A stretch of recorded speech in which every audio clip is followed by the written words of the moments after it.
China ಸಾಹಿತ್ಯದಲ್ಲಿ ಅತ್ಯಂತ ಪ್ರಭಾವಿತ ಕೃತಿಯಾಗಿರ್ತಕ್ಕಂತಹ ದಾವೂದ್ ಜಂಗರ 8 ಮತ್ತು 9ನೇ 2 ಕವಿತೆಗಳನ್ನು ಕುರಿತು ಇವರ ಅನಂತಮೂರ್ತಿ ಅವರು ಅನುವಾದ ಮಾಡಿದ್ದಾರೆ. ಈ ಕವಿತೆಗಳನ್ನು ಕುರಿತು SR ವಿಜಯಶಂಕರ್ ಸರ್ ಅವರು ವಿಮರ್ಶೆಯನ್ನು ಮಾಡಲಿದ್ದಾರೆ. ಪ್ರಾಯೋಗಿಕವಾಗಿ ವಿಮರ್ಶಾತ್ಮಕವಾಗಿ ಮಾತನಾಡಲಿದ್ದಾರೆ. ಅವರಿಗೂ ಕೂಡ ಈ ಕಾರ್ಯಕ್ರಮದ ಪರವಾಗಿ ತುಂಬ ಹೃದಯದ ಸ್ವಾಗತವನ್ನು ಕೋರುತ್ತೇನೆ. ನಮಸ್ಕಾರ. ಈ ಕಾರ್ಯಕ್ರಮವನ್ನು ಆಯೋಜನೆ ಮಾಡಿದ ಸಂಚಾಲಕರಿಗೂ, ಸಂಯೋಜಕರಿಗೂ, ಸಹ ಸಂಯೋಜಕರಿಗೂ ಹಾಗೂ ಈ ಕಾರ್ಯಕ್ರಮದಲ್ಲಿ ಭಾಗವಹಿಸಿದ ಎಲ್ಲರಿಗೂ ಕೂಡ ಆತ್ಮೀಯವಾಗಿ ಸ್ವಾಗತವನ್ನು ಕೋರುತ್ತೇನೆ. ಇಂದು SR ವಿಜಯಶಂಕರ್ ಸರ್ ಅವರ ಕಿರು ಪರಿಚಯವನ್ನು ಮಾಡಿಕೊಡುವುದರ ಮೂಲಕ ಈ ಕಾರ್ಯಕ್ರಮಕ್ಕೆ ಚಾಲನೆಯನ್ನು ನೀಡೋಣ. SR ವಿಜಯಶಂಕರ್ ಸರ್ ಅವರು ಸಾಹಿತ್ಯ, ಸಂಸ್ಕೃತಿ, ವಿಮರ್ಶಾ ಬರಹಗಳಿಂದ ಕನ್ನಡ ಓದುಗರಿಗೆ ಚಿರಪರಿಚಿತರಾಗಿದ್ದಾರೆ. ಮೂಲತಃ ದಕ್ಷಿಣ ಕನ್ನಡ ಜಿಲ್ಲೆಯವರಾದ ಇವರು ಬೆಂಗಳೂರಿನಲ್ಲಿ ವಾಸವಾಗಿದ್ದಾರೆ. ಭಾರತ ಹಾಗೂ ಅಮೆರಿಕ ದೇಶಗಳ ಬಹುರಾಷ್ಟ್ರೀಯ ಕಂಪನಿಗಳಲ್ಲಿ 4 ದಶಕಗಳ ಕಾಲ ಕೆಲಸ ಮಾಡಿ ಉನ್ನತ ಹುದ್ದೆಗಳಲ್ಲಿದ್ದು ಇದೀಗ ಸ್ವಯಂ ನಿವೃತ್ತಿ ಪಡೆದಿದ್ದಾರೆ. ಇಂಟೆಲ್ ಟೆಕ್ನಾಲಜಿಯಲ್ಲಿ ದಕ್ಷಿಣ ಏಷ್ಯಾದ ಸಂವಹನ ವಿಭಾಗದ ಮುಖ್ಯಸ್ಥರಾಗಿ ಕಾರ್ಯನಿರ್ವಹಿಸಿದ್ದಾರೆ. ಇವರು ಪ್ರಜಾವಾಣಿ, ಉದಯವಾಣಿ, ಮಯೂರ, ಕನ್ನಡಪ್ರಭ, ಕಸ್ತೂರಿ ಹೀಗೆ ಮುಂತಾದ ಪತ್ರಿಕೆಗಳಲ್ಲಿ ಲೇಖನಗಳನ್ನು, ಅಂಕಣಗಳನ್ನು ಬರೆಯುತ್ತಾ ಬಂದಿದ್ದಾರೆ. ಇತ್ತೀಚೆಗೆ ಅವರು ತಮ್ಮ ಹೆಚ್ಚಿನ ಬರಹಗಳನ್ನು ಸಾಹಿತ್ಯಿಕ ಕಿರುಪತ್ರಿಕೆಗಳಲ್ಲಿ ಪ್ರಕಟಿಸುತ್ತಿದ್ದಾರೆ. ಮನೋಗತ, ಒಳದನಿ, ನಿಜಗುಣ, ಒಡನಾಟ, ವ್ಯಕ್ತಿ ಚಿತ್ರಗಳ ಸಂಗ್ರಹ ಮುಂತಾದ ವಿಮರ್ಶಾ ಸಂಕಲನಗಳನ್ನು ಕೂಡ ರಚಿಸಿದ್ದಾರೆ. ಇಂದಿನ ಕೃತಿಗಳ ಮರು ಓದುಗರಿಗೆ ಗಮನ ಕೊಡುತ್ತಿರುವ ಇವರು ಕವಿ ಗೋಪಾಲಕೃಷ್ಣ ಅಡಿಗರ ಮರು ಓದಿನ ಪ್ರತಿಮಾಲೋಕ ಎಂಬ ಕೃತಿಯನ್ನು ಸಂಪಾದಿಸಿದ್ದಾರೆ. ಶ್ರೀಯುತರು 2008ರಲ್ಲಿ VM ಇನಾಮ್ದಾರ್ ವಿಮರ್ಶಾ ಪ್ರಶಸ್ತಿ, 2013ರಲ್ಲಿ ಡಾಕ್ಟರ್ ಸುನೀತಾ ಶೆಟ್ಟಿ ಸಾಹಿತ್ಯ ಪ್ರಶಸ್ತಿ, 2015ರಲ್ಲಿ ಪುಸ್ತಕ ಬಹುಮಾನ ಪ್ರಶಸ್ತಿ, 2017ರಲ್ಲಿ ಡಾಕ್ಟರ್ GS ಶಿವರುದ್ರಪ್ಪ ವಿಮರ್ಶಾ ಪ್ರಶಸ್ತಿ, 2020ರಲ್ಲಿ ಮಾಸ್ತಿ ಪ್ರಶಸ್ತಿ ಹೀಗೆ ಮುಂತಾದ ಪ್ರಶಸ್ತಿಗಳನ್ನು ಪಡೆದುಕೊಂಡಿದ್ದಾರೆ. ಇಷ್ಟು ವಿಜಯಶಂಕರ್ ಸರ್ ಅವರ ಪರಿಚಯವನ್ನು ಮಾಡಿಕೊಡಲು ಅನುವು ಮಾಡಿಕೊಟ್ಟಿರುವ ತಮ್ಮೆಲ್ಲರಿಗೂ ಧನ್ಯವಾದಗಳು. ಈಗ ಆನ್ಲೈನ್ ವೇದಿಕೆಯನ್ನು ಸರ್ ಅವರಿಗೆ ಬಿಟ್ಟು ಕೊಡ್ತಾ ಇದ್ದೀನಿ. ಸರ್ ಅವರು ಮಾತನಾಡಬಹುದು. ಎಲ್ರಿಗೂ ನಮಸ್ಕಾರ. ಈ ಒಂದು ವೇದಿಕೆಯಲ್ಲಿ ಬಂದು ದಾವೂದ್ ಜಿಂಗ್ ಬಗ್ಗೆ ಮಾತಾಡ್ಲಿಕ್ಕೆ ನನಗೆ ಅವಕಾಶವನ್ನು ಕೊಟ್ಟ ಭಂಡಾರ ಪ್ರಕಾಶನ ಮತ್ತು ಸಂಬಂಧಪಟ್ಟ ಎಲ್ಲ ಸಂಯೋಜಕರಿಗೆ, ಗೆಳೆಯರಿಗೆ ನನ್ನ ಹೃತ್ಪೂರ್ವಕ ವಂದನೆಗಳನ್ನು, ಕೃತಜ್ಞತೆಗಳನ್ನು ಹೇಳ್ತಾ ಇದ್ದೇನೆ. ಕನ್ನಡದಲ್ಲಿ ಕಾವ್ಯಾಸಕ್ತಿ ಒಂದು ರೀತಿಯಲ್ಲಿ ತುಸು ಕಮ್ಮಿ ಆಗ್ತಾ ಇರುವ ಇವತ್ತಿನ ಕಾಲಮಾನದಲ್ಲಿ ಈ ರೀತಿ ಒಂದು ಹನಿಕಡಿಯಾದ ಶ್ರದ್ಧೆಯಿಂದ, ಉತ್ಸಾಹದಿಂದ ಕಾವ್ಯ ಆಸಕ್ತಿಯನ್ನು ಬೆಳೆಸ್ತಾ ಇರುವಂತ ಎಲ್ರಿಗೂ ನಾನು ಮೊದಲನೇದಾಗಿ ವಂದಿಸಿ, ಇಂಥ ಒಂದು ಸಾಂಸ್ಕೃತಿಕವಾಗಿ ಮಹತ್ವವಾದ, ಸಾಹಿತ್ಯಿಕವಾಗಿ ಮಹತ್ವವಾದ ಕೆಲಸವನ್ನು ಮಾಡ್ತಿರುವ, ಇದಕ್ಕೆ ತುಂಬಾ ಕೆಲಸ ಆಗುತ್ತೆ ಇಂಥದ್ದನ್ನು ಮಾಡೋದಕ್ಕೆ, ತಮ್ಮ ಓದು ಬರಹದ ಕೆಲಸವನ್ನು ಅದಕ್ಕೆ ಮೀಸಲಿಟ್ಟಿರುವ ಎಲ್ಲಾ ಸಂಘಟಕರಿಗೆ ನಾನು ವೈಯಕ್ತಿಕವಾಗಿ ವಂದಿಸಿ ನನ್ನ ಮಾತುಗಳನ್ನ ಪ್ರಾರಂಭಿಸ್ತೇನೆ. ನೋಡಿ, ಇವತ್ತು ಇದು ದಾವೂದ್ ಜಿಂಗ್ ಇರುತ್ತಲ್ಲ, ಇದು ಲಾವತ್ಸಿನ ವಿರಚಿತ ಅಂತ ಹಾಕಿದ್ದಾರೆ. ನಿಮ್ಗೆ ಗೊತ್ತಿರುವಾಗ ಅವರು ಚೈನಾದ ಒಬ್ಬ ದಾರ್ಶನಿಕ. ಈ ಪುಸ್ತಕ ಇದು ಮೊದಲ ಮುದ್ರಣದ ಪುಸ್ತಕ, ನೀವು ನೋಡಿರ್ಬೋದು.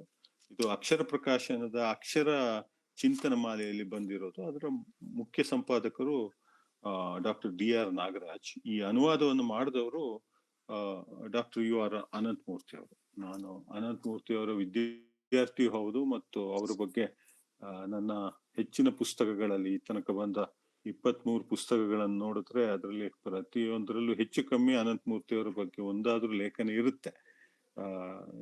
ಹಾಗಾಗಿ ಅವರು ನನಗೆ ಗುರುಗಳು ಮತ್ತು ಸದಾ ನೆನಪಿನಲ್ಲಿ ನಮ್ಮನ್ನ ಚಾಲೆಂಜ್ ಮಾಡ್ತಾ ಇರುವಂತವ್ರು. ಅಂದ್ರೆ ಓದೋದು ಬರೆಯೋದ್ರ ಮಟ್ಟಿಗೆ ಅವರಷ್ಟು. ಈ ಪುಸ್ತಕ ಮುನ್ನುಡಿಯನ್ನ ಮತ್ತು ಈ ಪುಸ್ತಕಕ್ಕೆ ಅವ್ರು ಮಾಡಿದ ಅಧ್ಯಯನವನ್ನ ನೋಡಿದ್ರೆ ನಿಮಗೆ ಅವರ ಇಳಿ ವಯಸ್ಸಿನಲ್ಲಿ ಅವರು ಎಷ್ಟು ಮಾಡಿದ್ದಾರೆ ಅಂತ ಹೇಳುದು ನಿಮಗೆ ಗೊತ್ತಾಗತ್ತೆ.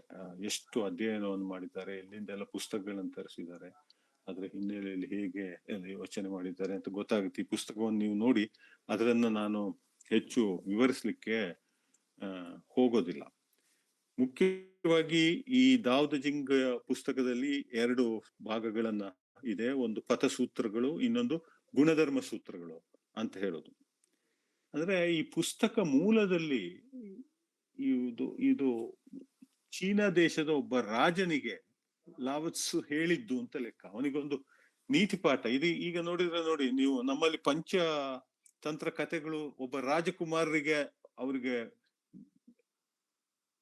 ರಾಜ್ಯಾಡಳಿತದ ಪಾಠವನ್ನು ಮಾಡೋದಕ್ಕೆ ಮಾಡಿದಂತಹ ಒಂದು ತಂತ್ರ. ಹಾಗೆ ನಮಗೆ ಜನರಿಗೆ ಕೆಲವು ನೀತಿಯನ್ನು ಹೇಳುವಂತ ಒಂದು ಕ್ರಮವೂ ಇದೆ. ಈಗ ಸೋಮೇಶ್ವರ ಶತಕ ಉದಾಹರಣೆಗೆ ನೀವು ಹೇಳಿದ್ರೆ, ಅಥವಾ ಇತ್ತೀಚೆಗಿನ ಪ್ರಖ್ಯಾತವಾದ ಪುಸ್ತಕ ಮಂಕುತಿಮ್ಮನ ಕಗ್ಗ, ಇಲ್ಲೆಲ್ಲ ಒಂದು ರೀತಿ ಜನರಿಗೆ ಒಂದು ನೀತಿಯ ನೆಲೆ ಬೇಕಾಗತ್ತೆ.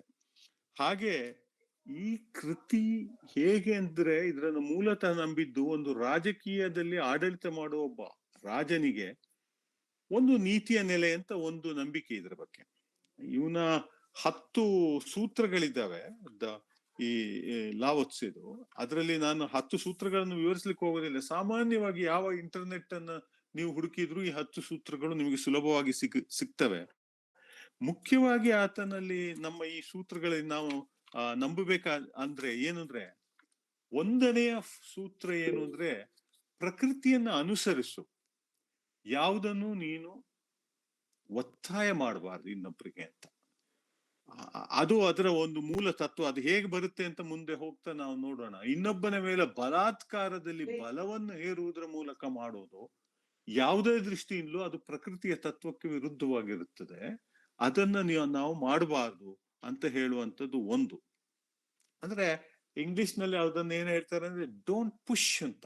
ಅದನ್ನ ನೀನು ಮಾಡ್ಬೇಕು ಅಂತ. ಅಂದ್ರೆ ಲಿವಿಂಗ್ ಇನ್ ಹಾರ್ಮನಿ ಅಂತ ಹೇಳ್ತಾರಲ್ಲ ಇಂಗ್ಲಿಷ್ ನಲ್ಲಿ. ಒಂದು ಸಾವಯವ ಸಮಗ್ರೀಕರಣದಲ್ಲಿ, ಒಂದು ಸಾಮರಸ್ಯದಲ್ಲಿ, ಒಂದು ಸಮರಸದಲ್ಲಿ ಬದುಕೋದು ಬದುಕಿನ ಒಂದು ಮೂಲಭೂತವಾದಂತ ಒಂದು ಅಂಶ ಆಗಿರುತ್ತೆ. ಅದರನ್ನ ನಾವು ಅನುಸರಿಸಬೇಕು ಅಂತ ಹೇಳುವಂಥದ್ದು ಈ ತತ್ವದ ಒಟ್ಟು ಬಹಳ ಸರಳೀಕೃತವಾಗಿ ನಾವು ಹೇಳ್ಬಹುದಾದಂತ ಒಂದು ಅಂಶ. ಅದರಲ್ಲಿ 10 ಅಂಶಗಳಿದ್ದಾವೆ. ಆ ತರದ ಪಾಯಿಂಟ್ಗಳಿದ್ದಾವೆ. ಅವನು ಹೇಳುದು 10 ಸೂತ್ರಗಳಿದ್ದಾವೆ. ಅದರನ್ನ ನಾವು ಲಿಸ್ಟ್ ಮಾಡ್ಬೋದು. ಸಮಯ ಇದ್ರೆ ಕೊನೆಗೆ ಅದನ್ನ ಲಿಸ್ಟ್ ಮಾಡೋದಕ್ಕೆ ನೋಡೋಣ, ಅಥವಾ ಅದಕ್ಕೆ ಅಟ್ಲೀಸ್ಟ್ ಕೆಲವು ಸೂಚನೆಗಳನ್ನಾದ್ರೂ ನಾನು ಕೊಡ್ತೇನೆ. ಅನಂತಮೂರ್ತಿ ಅವರ ತಲೆಯಲ್ಲಿ ಈ ದಾವ್ ದ ಜಿಂಗ್ ಬೇರೆ ಬೇರೆ ಕಾರಣಗಳಿಂದಿತ್ತು. ಯಾಕಂದ್ರೆ ಅವರು ಹೇಳ್ಕೊಂಡಾಗೆ 1983ರಲ್ಲೇ ಏನೋ ಅವರು ಶಿಕಾಗೋದಲ್ಲಿ ರಿಲ್ಕಿನ ಅನುವಾದದ ಒಂದು ಪುಸ್ತಕ ರಾಮಾನುಜನ್ ಜೊತೆ ಪರ್ಚೇಸ್ ಮಾಡಿದಾಗಲೇ ಅವರ ತಲೆಯಲ್ಲಿ ಇತ್ತದು. ಬಟ್ ಅವರ ಅನುವಾದಗಳಲ್ಲಿ ಎಲ್ಲ ಯಾವುದೆಲ್ಲ ಪ್ರೋಸೆಸ್ ಅನ್ನ ಅವರು ಇಲ್ಲಿ ಹೊಂದಾಣಿಕೆ ಮಾಡ್ಕೊಂಡು ಹೋಗಿದ್ದಾರೆ ಅಂತ ಹೇಳಿದ್ದಾರೆ. ಅದನ್ನು ನಾವು ಕೊನೆಯ ಹಂತದಲ್ಲಿ ಅದನ್ನು ಕೂಡ ಒಂಚೂರು ಚರ್ಚೆ ಮಾಡಬಹುದು. ಅಂದ್ರೆ ಕೊನೆಗೂ ಅವರಿಗೆ ನೆನಪಾಗುದು ಈ ಪುಸ್ತಕವನ್ನು ಅವರು ಏಕೆ ರಾಮಾನುಜಮ್ಗೆ ಅರ್ಪಿಸಿದ್ದಾರೆ.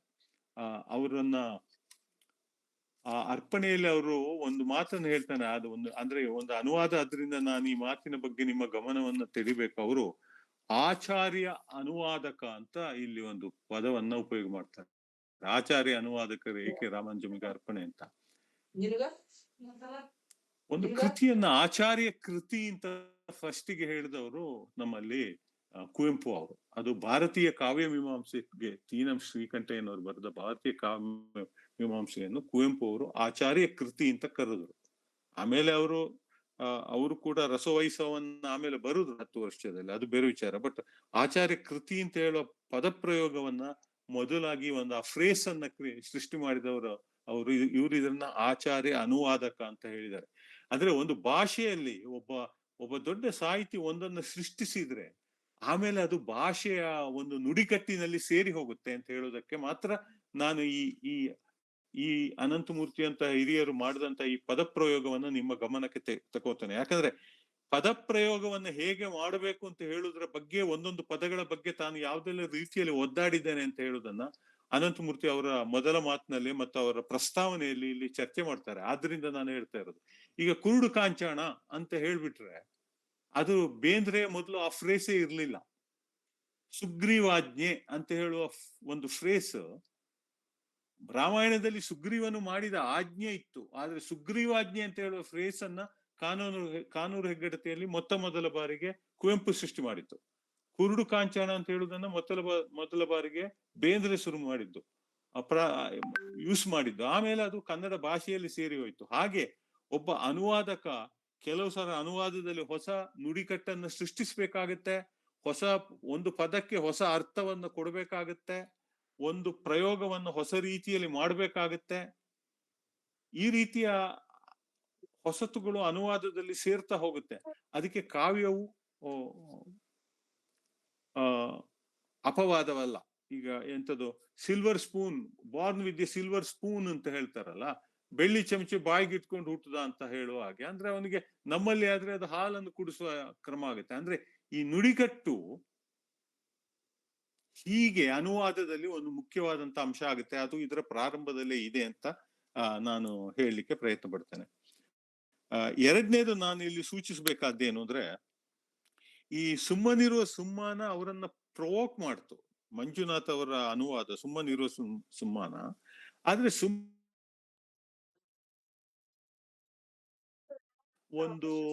ಒಂದು ಕಾವ್ಯ ಅಂತ ಹೇಳುವ ನೆಲೆಯಲ್ಲಿ ನೋಡ್ತು.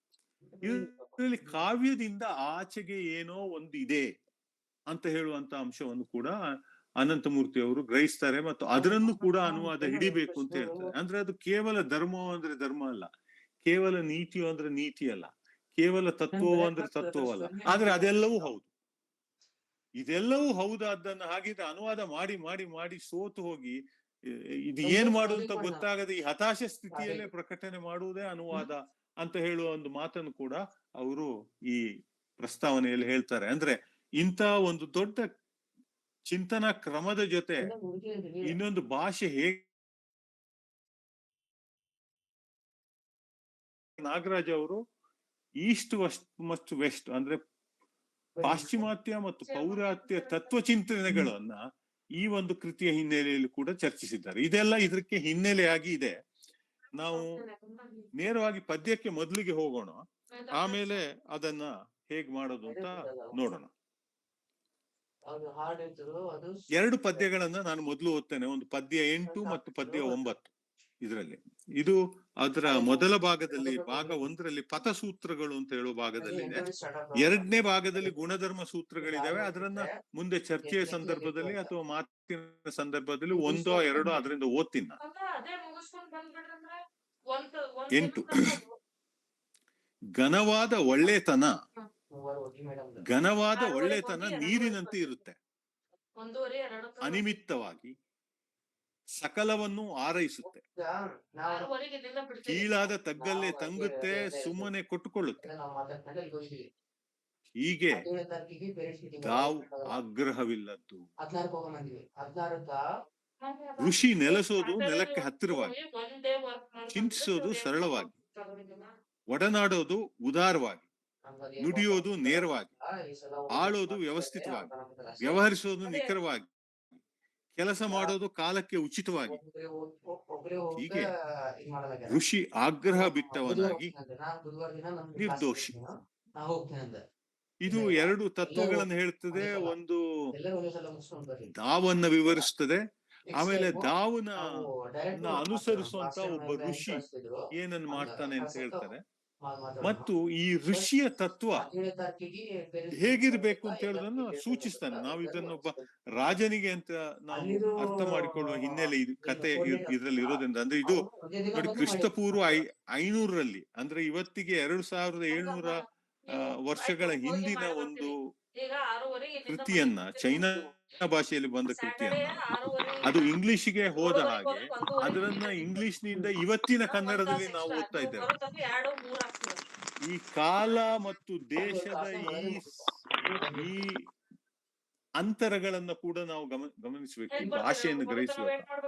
ಆದ್ರಿಂದ ಆ ಕಾಲದ ಪರಿಪ್ರೇಕ್ಷ್ಯವನ್ನ, ಆ ಕಾಲದ ಸಂಬಂಧಗಳನ್ನ, ಚೌಕಟ್ಟುಗಳನ್ನ ಅರಿಲಿಕ್ಕೆ ಮಾಡುವ ಪ್ರಯತ್ನ, ಇಂಥವನ್ನು ತಿಳಿಲಿಕ್ಕೆ ಹೆಚ್ಚು ಅನುಕೂಲ ಆಗುತ್ತೆ. ಅದು ಹೇಗೆ ಅಂತ ಆಮೇಲೆ ನೋಡೋಣ. ಈಗ ಪದ್ಯ 9 ಓದ್ತೇನೆ. ನಿನ್ನ ಬಟ್ಟಲನ್ನು ಅಂಚಿನ ತನಕ ತುಂಬಕ್ಕೆ ಆಸೆ ಪಟ್ಟರೆ ತುಳುಕಿ ಚೆಲ್ಲುತ್ತೆ. ನಿನ್ನ ಚಾಕನ್ನ ಅಂದ್ರೆ ಚೂರಿಯನ್ನ, ನಿನ್ನ ನೈಫ್ ಅಂತ, ನಿನ್ನ ಚಾಕನ್ನ ತೀರ ಹರಿತ ಮಾಡಕ್ಕೆ ಹೋದರೆ ಸವೆದು ಬಡ್ಡಾಗುತ್ತೆ. ವಜ್ರ ವೈಡೂರ್ಯಗಳು ನಿನ್ನ ನಿವಾಸದಲ್ಲಿ ಚೆಲ್ಲಾಡಿದರೆ ಕಳ್ಳರ ಭಯ ಕಾಡುತ್ತೆ. ಐಶ್ವರ್ಯ ಅಧಿಕಾರಗಳ ಮದದಲ್ಲಿ ನೀನು ಸೊಕ್ಕಿದರೆ ಸೊರಗುವ ಕಾಲವು ಬರುತ್ತೆ. ಸೊಕ್ಕಿದರೆ ಸೊರಗುವ ಕಾಲವು ಬರುತ್ತೆ. ಗೆಯೋದನ್ನು ಗೆದ್ದು ಹಿಂದೆ ಸರಿದರೆ ಮಾತ್ರ, ಗೆಯೋದನ್ನ ಗೆದ್ದು ಹಿಂದೆ ಸರಿದರೆ ಮಾತ್ರ ಹಾಯಾಗಿರುತ್ತೆ. ಅಂದ್ರೆ ನೀನು ಈಸ್ಟ್ ಅಂಡ್ ವೆಸ್ಟಿನ ಚಿಂತನೆಯಲ್ಲಿ ನಿನ್ನ ಫಲವನ್ನ ನೀನು ಮಾಡು, ಆಮೇಲೆ ನಿನ್ನ ಕೆಲಸವನ್ನ ನೀನು ಮಾಡು, ಆಮೇಲೆ ಸ್ವಲ್ಪ ಹಿಂದೆ ಸರಿದು ನಿಂತುಕೋ. ಇಷ್ಟನ್ನ ಹೇಳುವ ಮಾತು ಇದೆ ಅಲ್ಲ, ನಮಗಿದೆಲ್ಲ ಫೆಮಿಲಿಯರ್ ಆದಂತ ತತ್ವಗಳು. ಈ ಭಾಷೆ ನೋಡಿ ಇದರಲ್ಲಿ ಹೇಗಿರುತ್ತೆ ಅಂದ್ರೆ ಒಂದು ರಿದಮ್ ಇರುತ್ತೆ, ಅದು ತೀರಾ ಪ್ರೋಸಲ್ಲ. ಅನಂತಮೂರ್ತಿ ಅವರ ಕಾವ್ಯವನ್ನು ಓದಿದವ್ರಿಗೆ ಗೊತ್ತು ಇರುತ್ತೆ. ಅದರಲ್ಲಿ ಒಂದು ಅರ್ಥಾನುಸಾರಿ ಲಯಗಾರಿಕೆ ತುಂಬಾ ಚೆನ್ನಾಗಿರುತ್ತೆ. ಅಲ್ಲಿಯ ಲಯ ಅರ್ಥವನ್ನ ಅನುಸರಿಸುತ್ತಾ ಹೋಗುತ್ತೆ. ಇದು ನವ್ಯದ ಕಾವ್ಯ ಲಯದ ಒಂದು ಮುಖ್ಯ ಲಕ್ಷಣಗಳಲ್ಲಿ ಕೂಡ ಒಂದದು ಏನು ಅಂದ್ರೆ ಅರ್ಥಾನುಸಾರಿ ಲಯ ಅಂತ. ಅದರನ್ನ ಆ ಅರ್ಥವನ್ನ ತರೋದು ಬಹಳ ಅವರಿಗೆ ಮುಖ್ಯವಾಗಿರುತ್ತೆ. ಅದಕ್ಕೆ ಅಡಿಗರಂತವರು ಅವರು ಸಂಧಿ ಸಮಾಸಗಳನ್ನು ಕೂಡ ಬಳಸ್ಕೊಳ್ತಾರೆ. ವಾಕ್ಯವನ್ನು ಮುರಿಯೋದ್ರಲ್ಲಿ ಇದರಲ್ಲಿ ಮಾಡ್ತಾರೆ. ಸಮಯ ಇದ್ರೆ ಅದರನ್ನ ನೋಡೋಣ, ಅರ್ಥಾನುಸಾರಿ ಲಯ ಅಂದ್ರೆ ಏನು ಅಂತ. ಈಗ ಮಾತ್ರ ನೀವು ಅದನ್ನ ತಿಳ್ಕೊಳ್ಬೇಕು. ಇಲ್ಲಿ ಲಯ ಇದೆ ಅಂದ್ರೆ ಇದೆ ನೋಡಿ. ನೀವು ಪ್ರಾಕ್ಟಿಕಲ್ ಕ್ರಿಟಿಸಿಸಮ್ ಅನ್ನು ಮಾಡುವಾಗ ಇಂಥ ಪದ್ಯಗಳಲ್ಲಿ ಏನ್ ಕಷ್ಟ ಬರುತ್ತೆ ನೋಡಿ. ಪುನಃ ಒಮ್ಮೆ ಓದುತ್ತೇನೆ 8ನೇ ಪದ್ಯವನ್ನ. ಘನವಾದ ಒಳ್ಳೆತನ ನೀರಿನಂತೆ ಇರುತ್ತೆ, ಅನಿಮಿತ್ತವಾಗಿ. ನಿಮಿತ್ತವಾಗಿ ಅಂದ್ರೆ ನಿಮಿತ್ತಿಲ್ಲದೆ, ಕಾರಣವಿಲ್ಲದೆ ಅಂತ. ಅದೇನು ಕಷ್ಟದ ಶಬ್ದವೂ ಅಲ್ಲ. ಸಕಲವನ್ನು ಆರೈಸುತ್ತೆ ಅಂದ್ರೆ ಆರೈಕೆ ಮಾಡುತ್ತೆ. ಕೀಳಾದ ತಗ್ಗಲ್ಲಿ ತಂಗುತ್ತೆ. ನೀರು ಹರಿಯೋದೇ ತಗ್ಗಿಗಲ್ವಾ, ಅದು ಗ್ರಾವಿಟೇಷನ್ ಲಕ್ಷಣ ಹೌದು. ಅದು ಕೀಳು ಅಂತ ಹೇಳುವ ವರ್ಡನ್ನ, ಕೀಳಾದ ಅಂತ ಹೇಳುವ ವರ್ಡನ್ನ ಅದು ಕಿಳ್ಳು ಅಂತ ಹೇಳುವ ಹಿನ್ನೆಲೆಯಿಂದ ಅವರು ತಕೊಂಡಿದ್ದಾರೆ. ಕಿಳ್ಳು ಅಂದ್ರೆ ತಗ್ಗು ಅಂತ ಒಂದು ಅರ್ಥ ಇದೆ. ಅದು ಕೀಳಾದ ಅಂತ ಹೇಳಿದ್ರೆ ತಗ್ಗ ಅಂತ. ಕೀಳಿನ ಮೂಲ ಶಬ್ದ ಕಿಳ್ಳು. ಕಿಳ್ಳು ಆರು, ಕಿಳ್ಳಾರು ಅಂತ ಅಂದ್ರೆ ತಗ್ಗಿನಲ್ಲಿ ಹರಿಯುವ ನೀರು ಅಂತ. ಆದ್ರಿಂದ ಕೀಳಾದ ತಗ್ಗಲ್ಲೇ ತಂಗುತ್ತೆ. ಅದು ತಂಗೋದೆ ತಗ್ಗಿನಲ್ಲಿ, ಸುಮ್ಮನೆ ಕೊಟ್ಟುಕೊಳ್ಳುತ್ತೆ. ಅದು ಕೊಡ್ತಾ ಇರುತ್ತೆ ಅದಷ್ಟೇ. ಆಕಾಶದಿಂದ ಪತಿತಂ ತೋಯಂ ಸಾಗರಂ ಪ್ರತಿಗಚ್ಚತಿ ಅಂತ ಹೇಳ್ದಂಗೆ ಅದು ಬಿದ್ದದ್ದೆಲ್ಲ ಹಾಗೆ ತಗ್ಗಿಗೆ ಹೋಗುತ್ತೆ, ಮತ್ತು ಹೋಗಿ ಹೋಗಿ ಹೋಗಿ ಅದು ಸಮುದ್ರಕ್ಕೆ ಅಲ್ಟಿಮೇಟ್ಲಿ ಸೇರುತ್ತೆ ಅಂತ ಹೇಳಿದ್ರೆ ಇನ್ನೊಂದು ಚಿತ್ರ. ಬಟ್ ಇಲ್ಲಿ ಅದು ಹರಿಯೋದು ತಗ್ಗೋದು ಎಲ್ಲ ಇದರಲ್ಲಿ ಒಂದು ಒಂದು ಒಂದು ಸಂದರ್ಭದಲ್ಲಿ ಲಾವಸ್ಯ ಏನು ಹೇಳ್ತಾನೆ ಅಂತ ಹೇಳಿದ್ರೆ, ನೀನು ಹೇಗಿರ್ಬೇಕು ಅಂದ್ರೆ ನೀರಿನ ಹಾಗೆ ಅಂತ, ಅದೇ ಒಂದು ನದಿಯ ಹಾಗೆ ಅಂತ. ನದಿಯ ಹಾಗೆ ಹೇಗಪ್ಪ ಅಂತ ಹೇಳಿದ್ರೆ ನೋಡು, ನದಿ ಹರಿತಾ ಇರುತ್ತೆ, ಅಲ್ಲಿ ಒಂದು ಪಶು ಪಕ್ಷಿ ಮನುಷ್ಯ ಜಾನುವಾರು ಕಾಡು ಪ್ರಾಣಿ ಯಾವ್ದೇ ಹೋಗಿ ಅದನ್ನ ನೀರು ಕುಡಿದು ಅಥವಾ ಅಲ್ಲಿ ಸ್ನಾನ ಮಾಡಿ ಅಥವಾ ಇನ್ನೇನೋ ಅಲ್ಲಿ ಮಾಡಿ ತನ್ನ ಅಗತ್ಯವನ್ನು ಪೂರೈಸಿಕೊಳ್ಳುತ್ತೆ. ನೀರು ಕುಡುದು ಅಂತ ಇಟ್ಕೊಳ್ಳೋಣ. ನೀರು ಕುಡಿದ್ರೆ ಅಲ್ಲಿ ನೀರು ಕುಡಿದವನು ನನಗೆ ಧನ್ಯವಾದ ಹೇಳಿ ನನ್ನನ್ನು ಹೊಗಳ್ಳಿ ಅಂತ ಆ ನೀರೇನು ನಿಲ್ಲಲ್ಲ. ಅದು ಹರಿದು ಮುಂದೆ ಹೋಗ್ತಾ ಇರುತ್ತೆ, ಅದ್ರ ಕೆಲಸ ಮಾಡುತ್ತೆ, ಅದು ಮುಂದೆ ಹೋಗ್ತಾ ಇರುತ್ತೆ. ಇದು ಆ ನೀರಿನ ಒಂದು ಕಲ್ಪನೆಯ ಬಗ್ಗೆ ಇರುವಂತ ಒಂದು ಚಿತ್ರ, ಒಂದು ನದಿಯ ಬಗ್ಗೆ ಅವ್ರು ಕೊಡುವಂತ ಚಿತ್ರ. ಯಾಕಂದ್ರೆ ಇನ್ನೊಂದು ಪದ್ಯದಲ್ಲಿ ಅವ್ರು ಹೇಳ್ತಾರೆ ಲಾವತ್ಸೆ ಏನಂದ್ರೆ, ನೀರು ಹಾಗೆ ಅದು ರಕ್ಷಕ ತತ್ವವು ಶಿಕ್ಷಕ ತತ್ವವೂ ಆಗಿರುತ್ತೆ, ಅದು ಅಪಾಯಕಾರಿ ಆಗಿರುತ್ತೆ, ಅದು ಜೀವ ರಕ್ಷಕವೂ ಆಗಿರುತ್ತೆ ಅಂತ. ನೀರು ಒಂದು ಆದಿಮ ಪ್ರತಿಮೆ ಹಂಗೆ ಕೆಲಸ ಮಾಡುತ್ತೆ. ನೀರು ಎಲ್ಲರಲ್ಲಿಯೂ ಆದಿಮ ಪ್ರತಿಮೆ ಅಂತ ಇಟ್ಕೊಳ್ಳಿ. ಎಲ್ಲಾ ಸಂಸ್ಕೃತಿಗೂ ನೀರು ಒಂದು ಆದಿಮ ಪ್ರತಿಮೆ.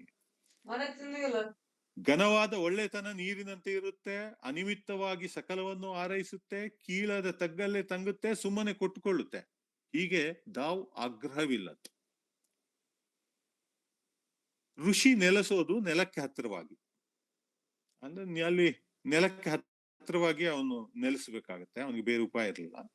ಚಿಂತಿಸೋದು ಬಹಳ ಸರಳವಾಗಿ, ಅಂದ್ರೆ ಚಿಂತಿಸೋದು ಸರಳವಾಗಿ, ಮಿನಿಮಲಿಸ್ಟ್ ಅಂದ್ರೆ ಇಂಥ ನೀತಿಗಳು ಯಾವಾಗಲೂ ಅತಿ ಕಮ್ಮಿ ಶಬ್ದದಲ್ಲಿ ಅದನ್ನ ಹೇಳ್ಬಿಡ್ತಾರೆ. ಎಳಗರಂ ಎತ್ತಾಗದೆ, ಶರೀಫಾರಣ್ಯದ ಪಕ್ಷಿಗೊಂದು ತರು ಪುಟ್ಟಲ್, ಒಂದು ತರು ಗೊಡ್ಡಾಗಲು ಫಲಂ ತೀವಿದ ಮರಗಳು ಪುಟ್ಟವೆ. ಮಿನಿಮಮ್ ವರ್ಡ್ಸ್ ನಲ್ಲಿ ಮ್ಯಾಕ್ಸಿಮಮ್ ಅನ್ನು ಹೇಳಕ್ಕೆ ಅದು ಪ್ರಯತ್ನ ಪಡುತ್ತೆ. ಅದು ನೀತಿ ಹೇಳುವ ಲಕ್ಷಣಗಳಲ್ಲಿ ಅದು ಒಂದು, ಯಾಕಂದ್ರೆ ಅದು ನೆನಪು ಉಳಿಬೇಕು ಆ ರೀತಿಯ ಬರಕ್ಕೆ. ಚಿಂತಿಸೋದು ಸರಳವಾಗಿ, ಒಡನಾಡೋದು ಉದಾರವಾಗಿ, ಅವನ ಒಡನಾಟದಲ್ಲಿ ಯಾವಾಗಲೂ ಉದಾರತೆ ಇರುತ್ತೆ. ನುಡಿಯೋದು ನೇರವಾಗಿ, ಏನು ಹಿಂದೆ ಮುಂದೆ ಅದನ್ನ ಅಡಗಿಸಿಟ್ಟು ಹೇಳಲ್ಲ. ಆಳೋದು ವ್ಯವಸ್ಥಿತವಾಗಿ, ಅಂದ್ರೆ ಹಿ ಇಸ್ ನಾಟ್ ಅನಾರ್ಕಿಸ್ಟ್ ಆಗಿ ಅಲ್ಲ, ಅರಾಜಕತೆಯಿಂದ ಅಲ್ಲ, ಅವನನ್ನು ಅವನ ಜೊತೆ ಇರೋ ಇತರರನ್ನು, ಶಿಷ್ಯರು ಇರ್ಬೋದು, ಯಾರು ಇರ್ಬೋದು, ವ್ಯವಹರಿಸೋದು ನಿಖರವಾಗಿ. ಅದರಲ್ಲಿ ಏನು ಆಂಬಿಗ್ವಿಟಿ ಇಲ್ಲ, ಅಂದ್ರೆ ಅದರಲ್ಲಿ ಆ ಕಡೆ ಈ ಕಡೆ ಕನ್ಫ್ಯೂಷನ್ ಏನಿಲ್ಲ. ಕೆಲಸ ಮಾಡೋದು ಕಾಲಕ್ಕೆ ಉಚಿತವಾಗಿ, ಆಯಾಯ ಕಾಲಕ್ಕೆ ಏನು ಕೆಲಸ ಆಗ್ಬೇಕು ಅದನ್ನು ಉಚಿತವಾಗಿ ಮಾಡಬೇಕು. ಅದು ಹಾರ್ಮೋನಿಯಸ್ ಆಗಿ ಬದುಕುವ ಕ್ರಮ. ಇನ್ನು ಮಳೆ ಬೀರುವಾಗ ಬೇಸಾಯದ ಕೆಲಸ ಮಾಡಬೇಕು, ಬೇಸಿಗೆ ಬಂದಾಗ ಬೀಜವನ್ನ ಸಂರಕ್ಷಿಸ್ಬೇಕಲ್ವಾ, ಹಾಗೆ. ಹೀಗೆ ಋಷಿ ಆಗ್ರಹ ಬಿಟ್ಟವನಾಗಿ ನಿರ್ದೋಷಿ. ಆಗ್ರಹ ಅಂತ ಹೇಳುದು ಮನಸ್ಸಿನ ಸ್ಥಿತಿ, ಚಿಂತನ ಸ್ಥಿತಿ ಮತ್ತು ಆಳುವ ಒಂದು ಸ್ಥಿತಿಯೂ ಹೌದು. ನಿಯಂತ್ರಣವನ್ನು ಬಿಡ್ತಾನೆ. ಆಗ್ರಹ ಇದ್ದಾಗ ಒಂದು ನಿಯಂತ್ರಿಸುವ ಪ್ರಜ್ಞೆ ಇರುತ್ತೆ, ಆ ನಿಯಂತ್ರಣ ಪ್ರಜ್ಞೆಯನ್ನು ಬಿಟ್ಬಿಡ್ತಾನೆ. ನೋಡಿ, ಈಗ ಈ ಪದ್ಯವನ್ನ ನೀವು ಪ್ರಾಕ್ಟಿಕಲ್ ಕ್ರಿಟಿಸಮ್ ಮಾಡ್ಬೇಕು ಅಂದ್ರೆ ಇದರ ಅರ್ಥ ಇದರ ಒಳಗೆ ಸರಳವಾಗಿಯೇ ಇದೆ. ಈ ಪ್ರಾಕ್ಟಿಕಲ್ ಕ್ರಿಟಿಸಮ್ ಏನು ಅಂದ್ರೆ ಇಲ್ಲಿ ನನಗೆ ಇದರ ಸಂಘಟಕರು ಪ್ರಾಕ್ಟಿಕಲ್ ಕ್ರಿಟಿಸಮ್ ಮಾಡೋದು ಪದ್ಯವನ್ನು ಅಂತ ಹೇಳಿದ್ರಿಂದ ನಾನು ಈ ವಿವರವನ್ನು ಒಂದ್ 2 ನಿಮಿಷ ಹೇಳ್ತೇನೆ. ಪ್ರಾಕ್ಟಿಕಲ್ ಕ್ರಿಟಿಸಮ್ ಏನಿರುತ್ತೆ ಅಂತ ಹೇಳಿದ್ರೆ ಅದು ಒಂದು ಟೂಲ್, ಅದೊಂದು ಕ್ರಿಟಿಸಿಸಮಿನ ಒಂದು ಟೂಲ್, ಒಂದು ಹತ್ಯಾರ. ಈ ಹತ್ಯಾರ, ಟೂಲ್ಸ್ ಆಫ್ ಕ್ರಿಟಿಸಿಸಮ್ ಅಂತ ಹೇಳುವ ಪದವು ಬಂದದ್ದೇ ಇದರಿಂದ. ಈಗ ನೋಡಿ, ಸರಳವಾಗಿ ಹೇಳ್ಬೇಕಾದ್ರೆ ಬರೇ ಒಂದು ಸ್ಕ್ರೂ ಡ್ರೈವರ್ ಅನ್ನು ಇಟ್ಟುಕೊಂಡು ಇಡೀ ಕಾರನ್ನು ಬಿಚ್ಚಕ್ಕ ಆಗೋದಿಲ್ಲ.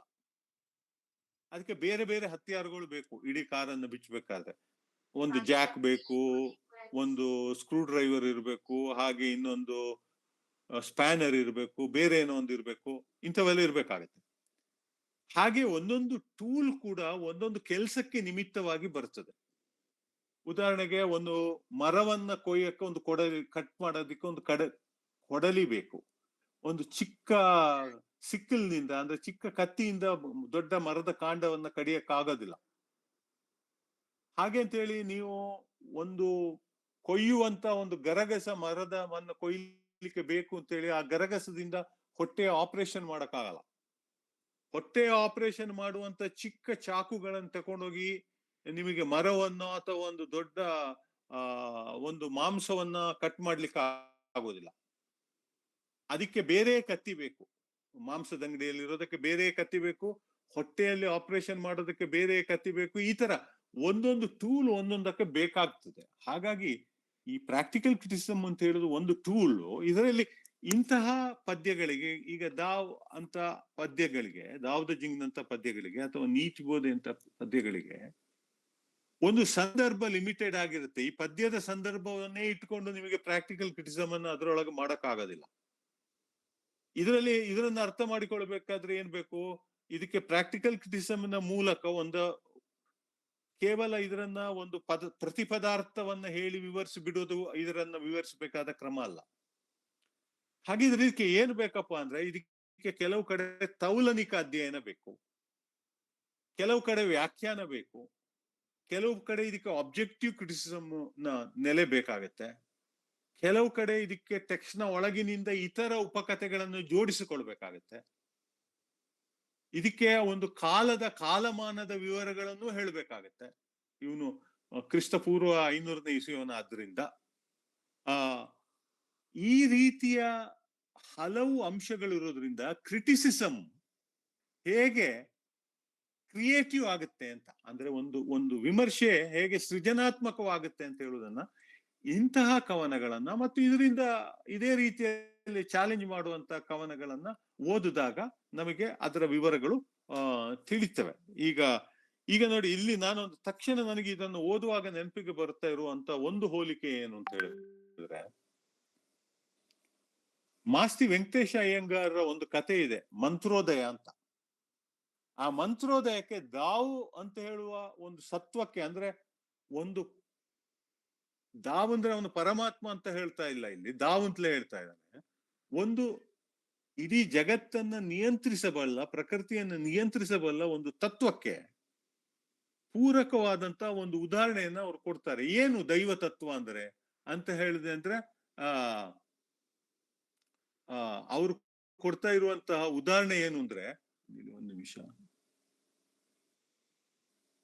ಓಕೆ, ಇದನ್ನ ತೆಗಿಬೇಕಾಗಿದೆ. ಓಕೆ, ಇದನ್ನ ಒಂದು ದೈವ ತತ್ವವನ್ನು ಕೊಡ್ತಾರೆ. ಅವ್ರು ಏನ್ ಹೇಳ್ತಾರೆ ಅಂದ್ರೆ, ದೈವ ತತ್ವ ಅಂದ್ರೆ ಏನು ಅಂತ ಹೇಳಿದ್ರೆ, ನೀನು ಚಲಿಸುವಾಗ ನಿನ್ನ ಜೊತೆ ಚಲಿಸಿಕೊಂಡು, ನಿನ್ನ ಉರುಳಾಟದಲ್ಲಿ ನಿನ್ನ ಜೊತೆ ಇದ್ದು, ನೀನು ಬಿದ್ದಾಗ ನಿನ್ನನ್ನು ಹಿಡಿದೆತ್ತಿ, ನೀ ನಿಂತಾಗ ಅಲ್ಲಿ ನಿನ್ನ ರಕ್ಷಣೆ ಮಾಡ್ಲಿಕ್ಕೆ ಇರುವಂತ ಒಂದು ತತ್ವ ಅಂತ ಹೇಳೋದನ್ನ, ಅದರನ್ನ ಅವರು ಒಂದು ತರ ಈ ಭೂಮಿಯ ಗುರುತ್ವಾಕರ್ಷಣ ತತ್ವ ನೆನಪಾಗುವ ಹಾಗೆ ವಿವರಿಸ್ತಾರೆ. ನಾನೀಗ ಅದರ ವಿವರಣೆಗೆ ಹೋಗೋದಿಲ್ಲ, ಮಂತ್ರೋದಯ ಕಥೆಯನ್ನ ನೀವು ನೋಡಿ, ಹಾಗೆ ಆ ಪ್ರಕೃತಿಯ ಸಾಮರಸ್ಯದಲ್ಲಿ ಅದನ್ನ ಹೇಳ್ತಾರೆ.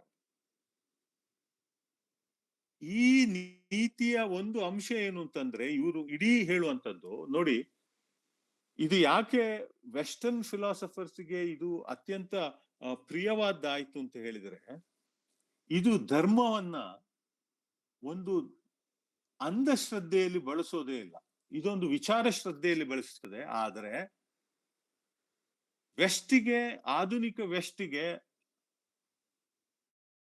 ತಿಳಿಲಿಕ್ಕೆ ಕಷ್ಟ ಆಗುವ ಕ್ರಿಯೆ ಮತ್ತು ಶಾಂತತೆಯಲ್ಲಿ, ಅಂದ್ರೆ ಒಂದು ಕ್ರಿಯೆ ಮಾಡುವುದು ಮತ್ತು ಮನಸ್ಸಿನಲ್ಲಿ ಕ್ರಿಯೆ ಮಾಡ್ತಾನೆ, ದೈಹಿಕವಾಗಿ ಅದು ಕ್ರಿಯೆ ಆಗದೇ ಇರುವ ಒಂದು ಚಿತ್ತ ಶಾಂತತೆಯಲ್ಲಿ ಒಂದು ಬದುಕನ್ನ ನಡೆಸುವ ಒಂದು ಕ್ರಮ ಹೇಗೆ ಅಂತ ಹೇಳುದು ವೆಸ್ಟಿನ ವೇಗಕ್ಕೆ ಅರ್ಥ ಆಗೋದಿಲ್ಲ.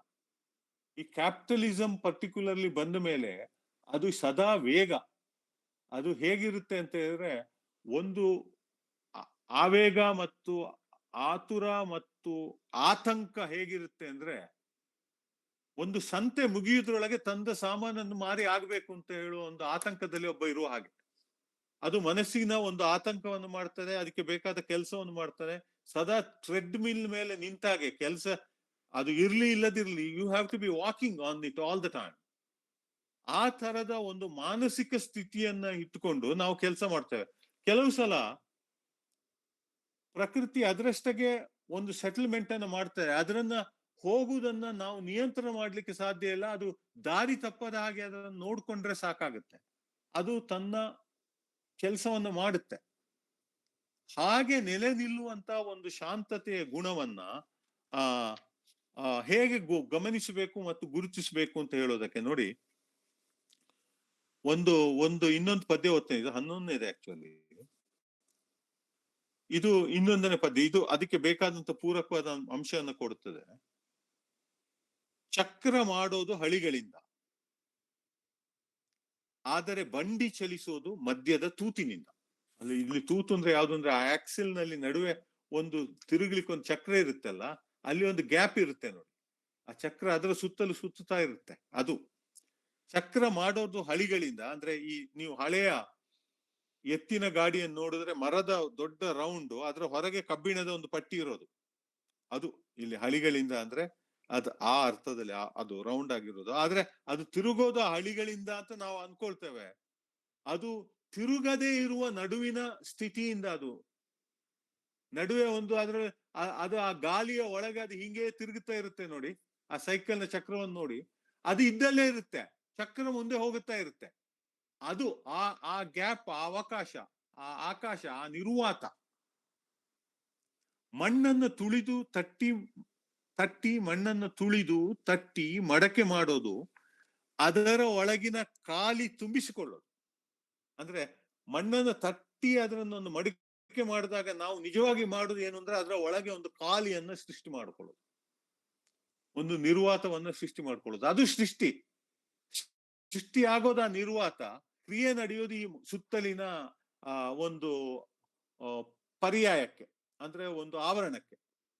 ಈ ಆವರಣದ ಕೆಲಸ ನಡೀತಾ ಇರುವಾಗ ನಿರ್ಮಾಣ ಆಗುದು ಸುತ್ತಲಿನ ನಿರ್ವಾತ. ಆ ನಿರ್ವಾತ ಆಗದೇ ಇದ್ರೆ ನಿನ್ನ ಮನಸ್ಸಲ್ಲಿ ಆ ಆವರಣ ಸರಿ ಆಗೋದಿಲ್ಲ. ಕುಯ್ಯಿಸಿ ಸುಟ್ಟು ಒಂದರ ಮೇಲೊಂದನ್ನು ಜಮಾಯಿಸಿ ಇಟ್ಟಿಗೆಗಳಿಂದ ಮನೆ ಕಟ್ಟೋದು, ಒಳಗಿನ ತೆರವಿನಲ್ಲಿ ಬದುಕೋದು. ಹೊರಗಿನ ತೆರವು ಅಂದ್ರೆ ಖಾಲಿ ಜಾಗೆ. ಮನೆಯೊಳಗೆ ಮಾಡು, ನೆಲ, ಗೋಡೆ ಇರುತ್ತೆ, ಅದರ ನಡುವೆ ಇರುವಂತ ಖಾಲಿ ಜಾಗೆಯಲ್ಲೇ ಬದುಕೋದು. ನಾವು ಮನೆ ಕಟ್ಟೋದು ಅಂದ್ರೆ ಏನು? ಒಳಗೆ ಒಂದು ಖಾಲಿ ಜಾಗೆಯನ್ನ ನಿರ್ಮಾಣ ಮಾಡೋದು, ಇರೋದನ್ನ ದುಡಿಸಿಕೊಳ್ಳೋದು, ಇರದ್ದು ಒದಗೋದು. ಹೀಗೆ ನಾವು ಇರುವುದನ್ನ ದುಡಿಸಿಕೊಂಡಾಗ, ಒಂದು ಆವರಣವನ್ನು ಕಟ್ಟಿದಾಗ, ಇಲ್ಲದೆ ಇದ್ದಂತ ಒಂದು ಖಾಲಿ ಇದೆ ಅಲ್ಲ, ಅದು ಒದಗೋದು, ಅಲ್ಲಿ ಬದುಕು ನಡೆಯೋದು ಅಂತ. ಅಂದ್ರೆ ಈ ಈ ಅನುವಾದಕ್ಕೆ ಬೇರೆ ಬೇರೆ ನೋಟುಗಳಿದೆ. ಅಂದ್ರೆ ಈ ನಿರ್ವಾತವನ್ನ ಸೃಷ್ಟಿಸುವಂತ ಒಂದು ಕ್ರಿಯೆ ಇದೆ ಅಲ್ಲ, ಇದು ಈಸ್ಟಿನ ಒಂದು ಬಹಳ ಮುಖ್ಯವಾದಂತಹ ಒಂದು ಒಂದು ಇಮೇಜ್ ಇದು. ನೋಡಿ, ಶಂಕರಾಚಾರ್ಯರು ಒಂದು ಕಡೆ ಹೇಳ್ತಾರೆ, ಅವರು ಅದ್ವೈತದ ತತ್ವವನ್ನು ಪ್ರತಿಪಾದಿಸ್ಲಿಕ್ಕೆ ಅವ್ರು ಕೊಡುವಂತ ಒಂದು ಉದಾಹರಣೆ ಶಂಕರಾಚಾರ್ಯರ ತತ್ವದಲ್ಲಿ ಮಠಾಕಾಶ ಮತ್ತು ಘಟಾಕಾಶ ಅಂತ. ಮಠಾಕಾಶ ಅಂದ್ರೆ ಇಡೀ ಆಕಾಶ, ಅದು ನಿರ್ವಾತ ಹಾಗಿರುತ್ತೆ. ಆದ್ರೆ ಈ ಆತ್ಮವು ದೇಹದ ಒಳಗೆ ಸೇರಿದಾಗ ಒಂದು ಘಟಾಕಾಶ ಉಂಟಾಗುತ್ತದೆ. ಅಂದ್ರೆ ನೀವು ಒಂದು ಮಡಿಕೆಯನ್ನ, ಘಟ ಅಂದ್ರೆ ಮಡಿಕೆಯನ್ನ ಮಾಡಿದಾಗ ಅಲ್ಲಿ ಒಳಗೊಂದು ಆಕಾಶದ ಒಂದು ಭಾಗ ಸೇರಿರುತ್ತಲ್ಲ, ಅದು ಹೊರಗಿನ ಆಕಾಶದ ಭಾಗವೇ ಇದರ ಒಳಗಿರೋದು. ಈ ಮಡಿಕೆ ಒಡೆದಾಗ ಈ ಒಳಗಿನ ಆಕಾಶ ಹೊರಗಿನ ಆಕಾಶಕ್ಕೆ ಸೇರುತ್ತೆ ಅಂತ. ಇದು ಶಂಕರಾಚಾರ್ಯರು ಕೊಡುವ ಉದಾಹರಣೆ. ಇದನ್ನ ನಾನು ಯಾಕೆ ಈ ಉದಾಹರಣೆಯನ್ನು ಹೇಳ್ತೇನೆ ಅಂತ ಹೇಳಿದ್ರೆ, ಶಂಕರಾಚಾರ್ಯರನ್ನ ದ್ವೈತಿಗಳು ಪ್ರಚ್ಛನ್ನ ಬೌದ್ಧ ಅಂತ ಹೇಳ್ತಾರೆ. ಅವನು ನಿಜವಾಗಿ ಒಂದು ಅರೆ ಬೌದ್ಧವ ಅಂತ. ಅಂದ್ರೆ ಅವರ ತತ್ವವನ್ನು, ಅದ್ವೈತ ತತ್ವವನ್ನು ಒಪ್ಪದ ದ್ವೈತಿಗಳು ಅದನ್ನ ಹೇಳ್ತಾರೆ ಹಾಗೆ. ಅಂದ್ರೆ ನಿಮಗೆ ತಿಳ್ಕೊಳ್ಬೇಕಾಗುವುದು, ಬುದ್ಧ ಹೇಳಿದಂತ ಕೆಲವು ತತ್ವಗಳು ಈ ಜೆನ್ ತತ್ವದ ಮೇಲೆ, ಈ ದಾವ್ ತತ್ವದ ಮೇಲೆ ಎಲ್ಲ ಬೇರೆ ಬೇರೆ ರೀತಿಯ ಪ್ರಭಾವಗಳನ್ನ ಮಾಡಿದೆ ಅಂತ. ಬುದ್ಧಿಸಮಿನ ಅನೇಕ ಕ್ರಿಯೆಗಳಲ್ಲಿ ಒಂದು ವಜ್ರಯಾನ. ಆ ವಜ್ರಯಾನದಿಂದ ನಮ್ಮ ನಾಥಪಂಥದ ಅನೇಕ ಹಂತಗಳು ಬಂದವು ಅಂತಲೂ ಒಂದು ಅಧ್ಯಯನ ಇದೆ ಅದಕ್ಕೆ ಬೇಕಾದಂಥದ್ದು. ಈ ಮಾಧ್ಯಮ ಕಾರಿಕದಲ್ಲಿ ಇರುವಂತಹ ಕೆಲವು ಅಂಶಗಳು ಕೂಡ ಇಲ್ಲಿಂದ ಬಂದದ್ದು ಅಂತ ಹೇಳುವುದಕ್ಕೆ ಕೆಲವು ತತ್ವಗಳಿವೆ. ಅವನ್ನೆಲ್ಲ ಮಾಡುವಂಥದ್ದು ಬೇರೆಯೇ ಒಂದು ಲೆಕ್ಚರ್ ಆಗೋದ್ರಿಂದ ನಾನು ಈಗಾಗಲೇ ಅರ್ಧ ಗಂಟೆ ತಕೊಂಡಿರೋದ್ರಿಂದ ಹೆಚ್ಚು ಕಮ್ಮಿ ನಾನು ಅದಕ್ಕೆ ಹೋಗೋದಿಲ್ಲ. ಬಟ್ ಇಷ್ಟನ್ನ ಹೇಳ್ತೇನೆ, ಬುದ್ಧನ ಸುವರ್ಣ ಮೌನ ಅಂತ ಒಂದು ಇದೆ. ಅಂದ್ರೆ ಅವನ ಮಹಾಮೌನ ಅಂತಲೂ ಅದನ್ನು ಹೇಳ್ತಾರೆ. ಆ ಇಡೀ ಮಹಾಮೌನ ಏನು ಅಂತಂದ್ರೆ, ದೇವರು ಇದ್ದಾನೋ ಇಲ್ಲವೋ ಅಂತ ಹೇಳುವ ಪ್ರಶ್ನೆಯ ಹಿನ್ನೆಲೆಯಲ್ಲಿ ಹುಟ್ಟುವ ಪ್ರಶ್ನೆಗಳಿಗೆ ಬುದ್ಧ ಉತ್ತರವೇ ಕೊಡೋದಿಲ್ಲ. ಉದಾಹರಣೆಗೆ, ತಥಾಗತ ಸತ್ತ ಮೇಲೆ ಆತನ ಆತ್ಮ ಇರ್ತದೋ ಇಲ್ವೋ, ಈ ಜಗತ್ತು ಅನ್ನೋದು ಅನಾದಿಯೇ, ಈ ಲೋಕ ಅನ್ನೋದು ಎಲ್ಲಿಂದ ಪ್ರಾರಂಭ ಆಗುತ್ತೆ, ಎಲ್ಲಿಗೆ ಹೋಗುತ್ತೆ, ಹೀಗೆ 4 ಪ್ರಶ್ನೆಗಳಿರ್ತವೆ. ಅದಕ್ಕೆ ಬುದ್ಧ ಬೇರೆ ಬೇರೆ ಉತ್ತರವನ್ನೆಲ್ಲ ಕೊಟ್ಟಿದ್ದಾನೆ. ಅವನೊಂದು ಪ್ರಸಿದ್ಧವಾದ ಉದಾಹರಣೆ ಅಂದ್ರೆ, ಒಂದು ಬಾಣ ಬಂದು ತಾಕಿದಾಗ ಅವನಿಗೆ ತಕ್ಷಣ ಅವನಿಗೆ ಚಿಕಿತ್ಸೆ ಮಾಡೋದು ಮುಖ್ಯ. ಅದು ಆ ಮರದಿಂದ ಬಂದಿತೋ, ಅದು ಯಾವ ಆಂಗಲ್ ನಿಂದ ಬಂತು, ಯಾವ ಡಿಗ್ರಿಯಲ್ಲಿ ಬಂದು ಅವನಿಗೆ ಹೊಡೆಯಿತು, ಅದರ ಆಳ ಎಷ್ಟು, ಆ ಬಾಣವನ್ನು ಹೊಡೆದವನು ಗಡ್ಡ ಮೀಸೆ ಬಿಟ್ಟುಕೊಂಡಿದ್ನೋ, ಅವನು ಕೆಂಪು ಶಾಲ ಹಾಕೊಂಡಿದ್ನೋ ಅಥವಾ ಹಸಿರು ಶಾಲೋ, ಇಂಥವೆಲ್ಲ ಮುಖ್ಯವಾದ ಪ್ರಶ್ನೆಗಳೇ ಅಲ್ಲ ಅಂತ ಹೇಳಿಬಿಡ್ತಾನೆ.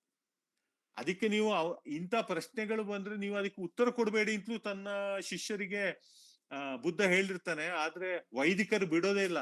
ದೇವ್ರು ಇದ್ದಾನೋ ಇಲ್ವಾ ಅಂತ ಹೇಳಿ ಪ್ರಶ್ನೆಯನ್ನು ಕೇಳಿ ಕೇಳಿ ಮುಂದೆ ಬೌದ್ಧರು ಕೂಡ ಒಂದು ತರ್ಕಕ್ಕೆ ಇಳಿದ್ರು ಅಂತ ಹೇಳೋದು ಚರಿತ್ರೆ. ಅದು ಏನೇ ಇರ್ಲಿ,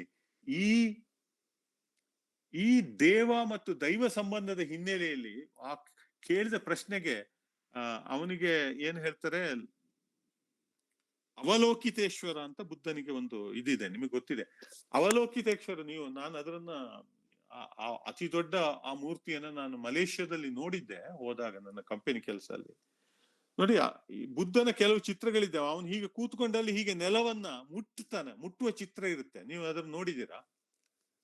ಆ ಚಿತ್ರಕ್ಕೆ ಅವಲೋಕಿತೇಶ್ವರ ಅಂತ ಹೆಸರು. ಅವಲೋಕನ ಅಂದ್ರೆ ನೋಡೋದು ಅಂತ.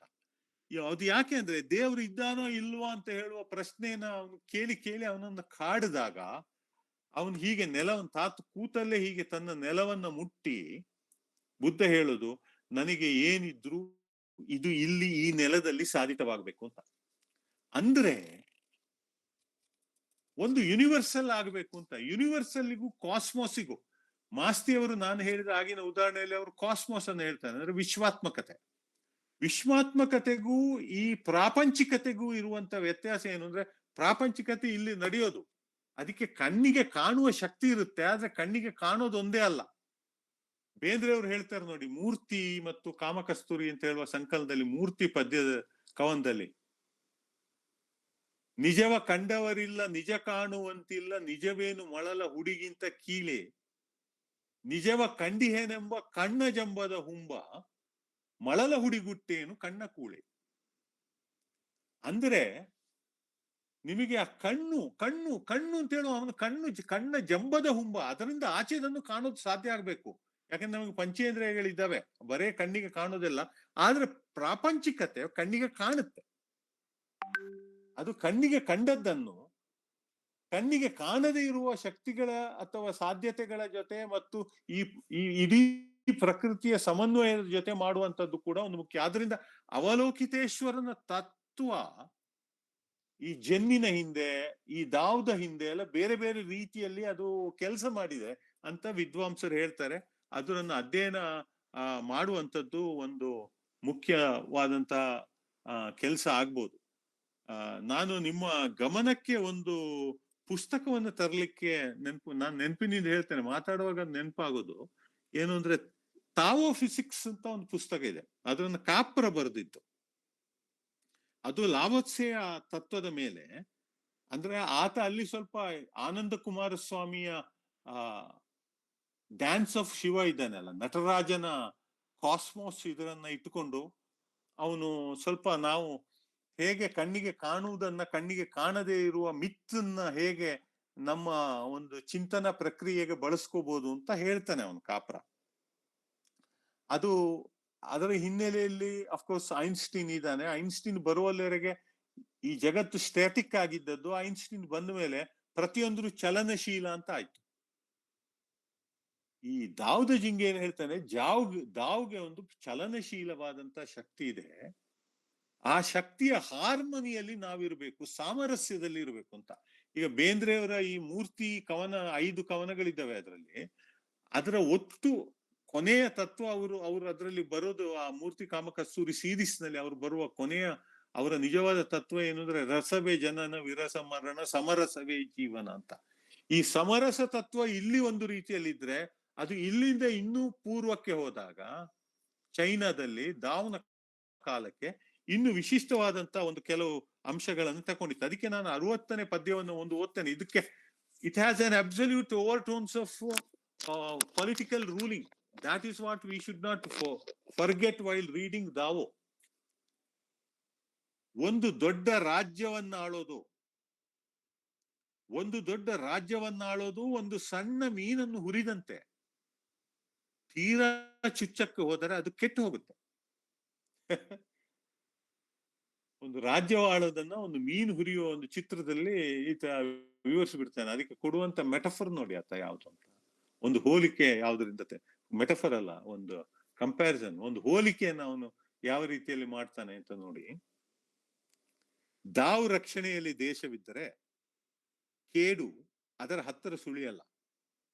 ಆಗೀಗ ಅದು ಕಾಣಿಸಿಕೊಂಡರೂ ಕೂಡ ಜನ ಅದನ್ನು ಸರಿದು ನಡೀತಾರೆ. ವಿರೋಧಕ್ಕೆ ಏನೂ ಸಿಗದಂತೆ ನೋಡಿಕೊಂಡರೆ ಕೇಡು ತೆಪ್ಪಗಾಗ್ಬಿಡುತ್ತೆ. ರಾಜನ ಮುಖ್ಯವಾದಂತ ಕೆಲಸ ಏನು ಅಂತಂದ್ರೆ, ಇನ್ನೊಂದು ಇದರಲ್ಲಿ ಹೇಳ್ತಾನೆ ದಾವ್ ಇದ್ರಲ್ಲಿ, ನೀನು ಮೊದಲು ಕೆಲಸದರಕ್ಕೆ ಹೋಗಿ ನೋಡಬೇಕು, ಅಲ್ಲಿ ನಿಲ್ಲಬೇಕು, ಅಲ್ಲಿ ಕಾಣಬೇಕು. ಆಮೇಲೆ ನೀನು ನಾಯಕನಾಗಿ ಮುಂದುವರಿಸಬೇಕಾಗಿದ್ರೆ ನೀನು ಯಾವುದನ್ನು ಅನುಸರಿಸಬೇಕು. ನೀನು ಯಾರನ್ನ ಲೀಡ್ ಮಾಡ್ತಿ, ಯಾರಿಗೆ ನಾಯಕತ್ವ ಕೊಡ್ಲಿಕ್ಕೆ ಹೊರಟಿರ್ತಿ, ಅವರನ್ನ ಅನುಸರಿಸು. ಅವರೇ ನಿನಗೆ ಕಲಿಸಿಕೊಡ್ತಾರೆ. ಆ ಕಲಿಯುವಿಕೆಯಿಂದ ನೀನು ಮಾರ್ಪಟ್ಟು ಅವರಿಗೆ ಅನ್ನು ಮುನ್ನಡೆಸು. ಮುನ್ನಡೆಸುವುದು ಅಂದ್ರೆ ಅವರೊಂದಿಗೆ ಬಲಾತ್ಕಾರ ಮಾಡುವುದಲ್ಲ, ಅವರ ಮೇಲೆ ಒತ್ತಡ ಹೇರೋದಲ್ಲ, ಅವರನ್ನ ನಿನ್ನ ಆಸೆಗೆ ತಕ್ಕಂತೆ ಬಗ್ಸೋದಲ್ಲ. ಅದರನ್ನ ಈ ಪ್ರಕೃತಿಯ ಸಾಮರಸ್ಯದಲ್ಲಿ ನಡೆಯುವ ಹಾಗೆ ಮಾಡುವುದು. ಅದು ಏನು ಅಂತ ಹೇಳುವುದನ್ನು ಹುಡುಕುವುದು. ಈ ಧ್ಯಾನದ ಸ್ಥಿತಿ ಬೇಕಾಗೋದು ಆ ರೀತಿಯ ಹುಡುಕೋದಿಕ್ಕೆ. ಅದಕ್ಕೆ ಇನ್ನೊಂದು ಪದ್ಯದಲ್ಲಿ ಆತ ಹೇಳ್ತಾನೆ 61ರಲ್ಲಿ, ದೊಡ್ಡ ದೇಶ ನದಿಯ ಕೆಳಗಿನ ತಪ್ಪಲಿನಂತೆ. ದೊಡ್ಡ ದೇಶ ನದಿಯ ಕೆಳಗಿನ ತಪ್ಪಲಿನಂತೆ, ಈ ತಪ್ಪಲು ಹೆಣ್ಣು ವಿಶ್ವದ ಸಂಗಮ ಭೂಮಿ. ಇದರಿಂದ ನೀವು ಪ್ರಾಕ್ಟಿಕಲ್ ಕ್ರಿಟಿಸಮ್ ನಲ್ಲಿ ವಿವರಿಸಬಹುದು ಬೇಕಾದ್ರೆ. ಅದು ಹೆಣ್ಣು ಮತ್ತು ಸಂಗಮ ಭೂಮಿ ಎರಡು ಆಗಿರುತ್ತೆ ಅಂತ. ಭಾರತದಲ್ಲಿ ಈಗ ಬೇಂದ್ರೆಯವರ ಮೊದಲಗಿತ್ತಿ ಪದ್ಯವನ್ನು ಓದಿದ್ರೆ, ಆಮೇಲೆ ನೀವು ಕುಮಾರವ್ಯಾಸನನ್ನು ಓದಿದ್ರೆ, ನೀನು ನನ್ನ ಕೂದಲು ಈ ಪಾಣಿಪತ್ತಿನ ಯುದ್ಧದಲ್ಲಿ ನನ್ನ ಕೂದಲು ಕೊಂಕಲಿಲ್ಲ ಆ ರಕ್ತಕ್ಕೆ ಅಂತ ಹೇಳ್ಬಿಟ್ಟೆ. ಆಮೇಲೆ ಇವನ್ನೆಲ್ಲ ಬಾಯಿ ಮುಕ್ಕಳಿಸಿ ತೆಗೆದು ಬಿಟ್ಟೆ ಅಂತ ಮೊದಲಗಿತ್ತಿಯ ಪದ್ಯದಲ್ಲಿ ಹೇಳ್ತಾರೆ. ದುರ್ಯೋಧನ ಸತ್ತು ಬಿದ್ದಾಗ ಎಂತದು ರುಧಿರದ ತಿಲಕವಾದನು ದರಾಂಗನೆಗೆ ಅಂತ ಕುಮಾರವ್ಯಾಸ ಹೇಳ್ತಾನೆ. ಅವಳು ಹೆಣ್ಣಿದ್ದಾಳಲ್ಲ, ಅಲ್ಲಿಯವರೆಗೆ ಅವನು ಭೂಮಿಯ ಪತಿ ದುರ್ಯೋಧನ. ಈಗ ಅವನು ಹೊಡೆದು ಹೇಗೆ ಬಿದ್ದಿದ್ದಾನೆ ಅಂತ ಹೇಳಿದ್ರೆ, ಆ ದರಾಂಗನೆಯ ಹಣೆಗೆ ಒಂದು ಪತಿವ್ರತೆಯ ಇನ್ನೊಂದು ಗಂಡ ಇರುವ ಒಂದು ತಿಲಕದ ಹಾಗೆ ಅವನು ಬಂದಿದ್ದಾನೆ. ತಿಲಕ ಹೋಗೋದಿಲ್ಲ ಅವಳ ಹಣೆಯಿಂದ. ಈ ಮೊದಲಿನ ರಾಜನೇ ಅವಳ ಹಣೆಗೆ ತಿಲಕನಾಗ್ತಾನೆ. ಇದರನ್ನ ನಾನು ಹೆಚ್ಚು ಇಲ್ಲಿ ವಿವರಿಸಕ್ ಹೋಗೋದಿಲ್ಲ. ಬೇಂದ್ರೆಯವರ ಮೊದಲಗಿತ್ತಿ ಕವನವನ್ನು ಓದಿ, ಕುಮಾರವ್ಯಾಸನನ್ನು ಓದಿ, ಆವಾಗ ನಿಮಗೆ ಕುಮಾರವ್ಯಾಸ ಹೆಚ್ಚಾಗಿ ಅರ್ಥ ಆಗ್ತಾನೆ.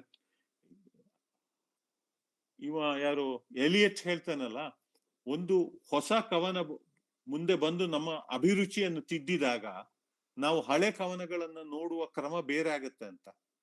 ಮೊದಲಗಿತ್ತಿಯನ್ನು ನೋಡಿ ನಮಗೆ ಈ ಭೂಪತಿ ಮತ್ತು ಭೂಮಿಯ ಸಂಬಂಧ ಹೊಸದಾಗಿ ಅರ್ಥ ಆದ ಮೇಲೆ ಹಳೆಯ ರಾಜರ ಭೂಪತಿತ್ವವನ್ನ ನೋಡುವ ಕ್ರಮ ಬದಲಾಗೋಗುತ್ತೆ.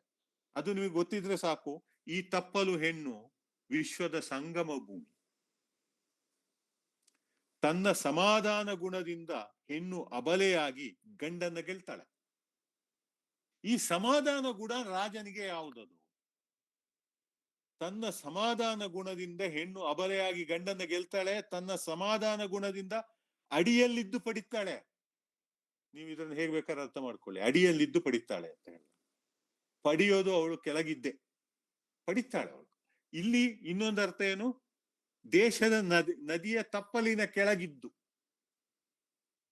ಅದು ಭೂಮಿ ಅರ್ಥ. ಗಂಡು ಹೆಣ್ಣಿನ ಅರ್ಥದಲ್ಲಿ ಇನ್ನೇನೋ ಇರ್ಬೋದು, ನೀವು ಏನ್ ಬೇಕಾದ್ರೂ ಪಡಿಬೋದು. ಅವಳು ಪಡೆಯುವ ಕ್ರಮವನ್ನ